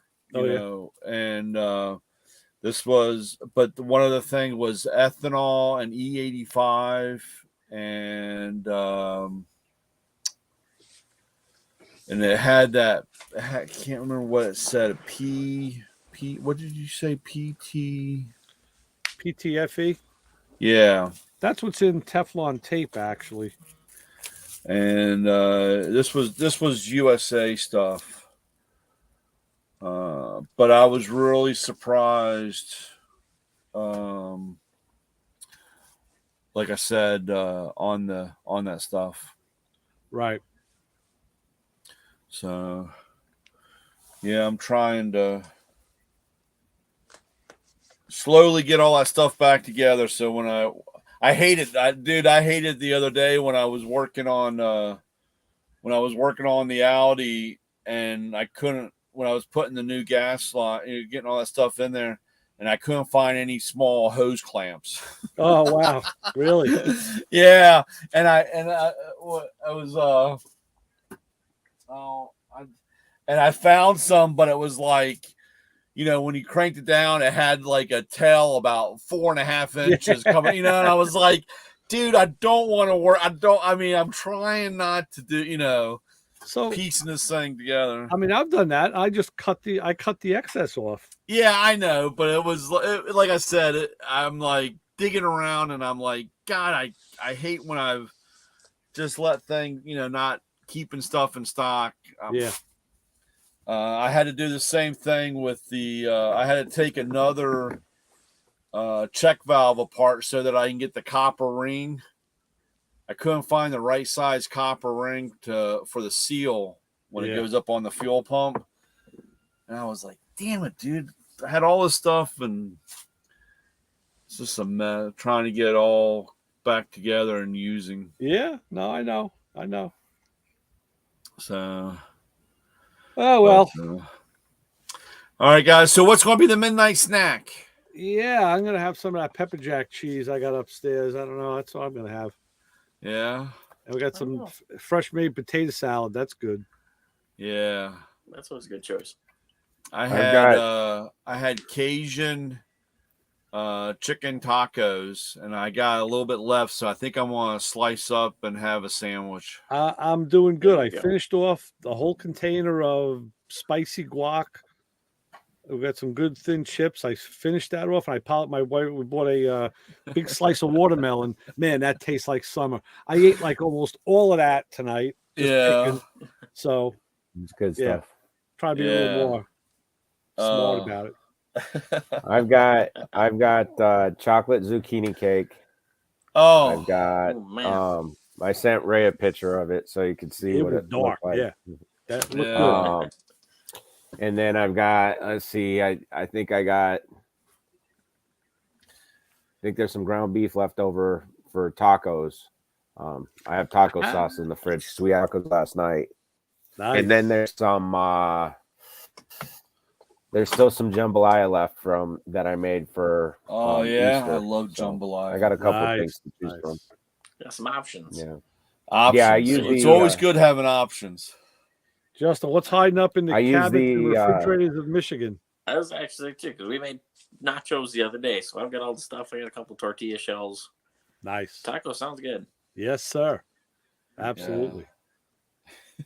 And I found out, I actually looked it up. I found out the distance between where I am and where you are is the same distance between me and North Carolina. It's like 700 miles. Wow. I didn't realize it was that far. Yeah. What are you doing with that propane tank in the back there? That's just sitting there. It's like a bomb heater. ready to go off. Yeah. You know what I'm getting my badge. I got from Amazon a conversion fitting to put on the big bottles so you could fill a regular, a small bottle. My dad's got one of them too. No, I got another propane tank for the grill and stuff, and then my dad picked that one up for the garage sale. And, right. That and run the heater in the garage in the wintertime. Right. Yeah. It's just chilling there. It's just chilling. Yeah. I always use charcoal for the grill. I don't do gas. I'm charcoal and wood. I do it both ways. I like to, and my wife is right. The problem with the charcoal is it's harder to time everything, to get stuff coming off at the same time. Charcoal isn't as predictable as gas, Yeah. But we made chicken wings on a barbecue tonight, and she was right. You just get that crispiness. She was like, "There's nothing like a barbecued chicken wing." It's just got to do that. Yeah, I got a new grill last week, so I gotta learn the hot spots and the cool spots, and I keep saying I think the thing to have is a flat top. Well, I'm actually thinking about going back getting a flat top also. Yeah. And I have an insert that I could put in mine to make it a flat top. Yeah. But the only thing, everybody that has one, or a lot of people that I know that have one, and of course, I think I've been a little different, but they tell how much of a pain in the ass it is, because you got to keep it clean. It's out and, rusting up. You got to season it, it's got to be, it's a work. Now, I know that I'm the only reason why I say I'm different about that is because, as a guy that I used to have a gas grill, a charcoal grill, and a smoker. I mean, I cook on firewood. I mean, I have a fire pit that I cook on. It's just a lot of work and time that you put into it. I think I might be okay, but at first I was a little like, I don't know if I want to have this whole ordeal with a flat top. But yeah, I just look at it like, you could sear a steak on that thing. You can do burgers. You can make eggs on it. You can do bacon. You can do hash browns. You got a diner. It's a diner cooktop. Right. That's how I look at it. But it was funny the other day. I was over when I went grocery shopping. I went back and looked, and I said, "Man, I know I'm going to come home with one of these." So, but we'll see what happens. What kind of grill did you buy? It was from I can't remember the name of it. It was I got it at Walmart. The only thing I really liked about it, it's a little small, because I usually, my last grill was a Gen Air and it was 56 inches. I mean, wow. It had a lot of cooking space, which I liked. I had a lot of place to do. This one's only 24 inches. But one of the big things I liked about it was it had an adjustable level where I can move the heat up and down. That's cool. That's different. And that was really nice, because that's one of the problems. Like I said, when you want to I can bring it all the way down and it drops the temperature, 200 degrees or whatever up on top, it really is good. And, I also liked it because of the front door on it. You could actually cook with firewood. That's good. And then or with charcoal. And I I really like cooking on wood. It's just more time consuming because you got to go out and, start up the grill at least half hour, 45 minutes before you're really going to cook on it, so that you get everything burned. And you just, as long as you don't do anything stupid and try to burn a pine tree, you're all right. So Sure. I've had a few people say, "Oh, I burnt my Christmas tree in the fire," and I was like, "Yeah, that was a little sappy, wasn't it?" That was stupid. That was a little tasty, huh? Yeah, it didn't really taste right. Yeah, I bet it didn't. So Had that pine scent to it. Yeah. All right. Well, All we're not going to go out and barbecue now, that's for sure. But what do I tell the people that waiting for me to take the garbage out there? That's the big thing. I'll go.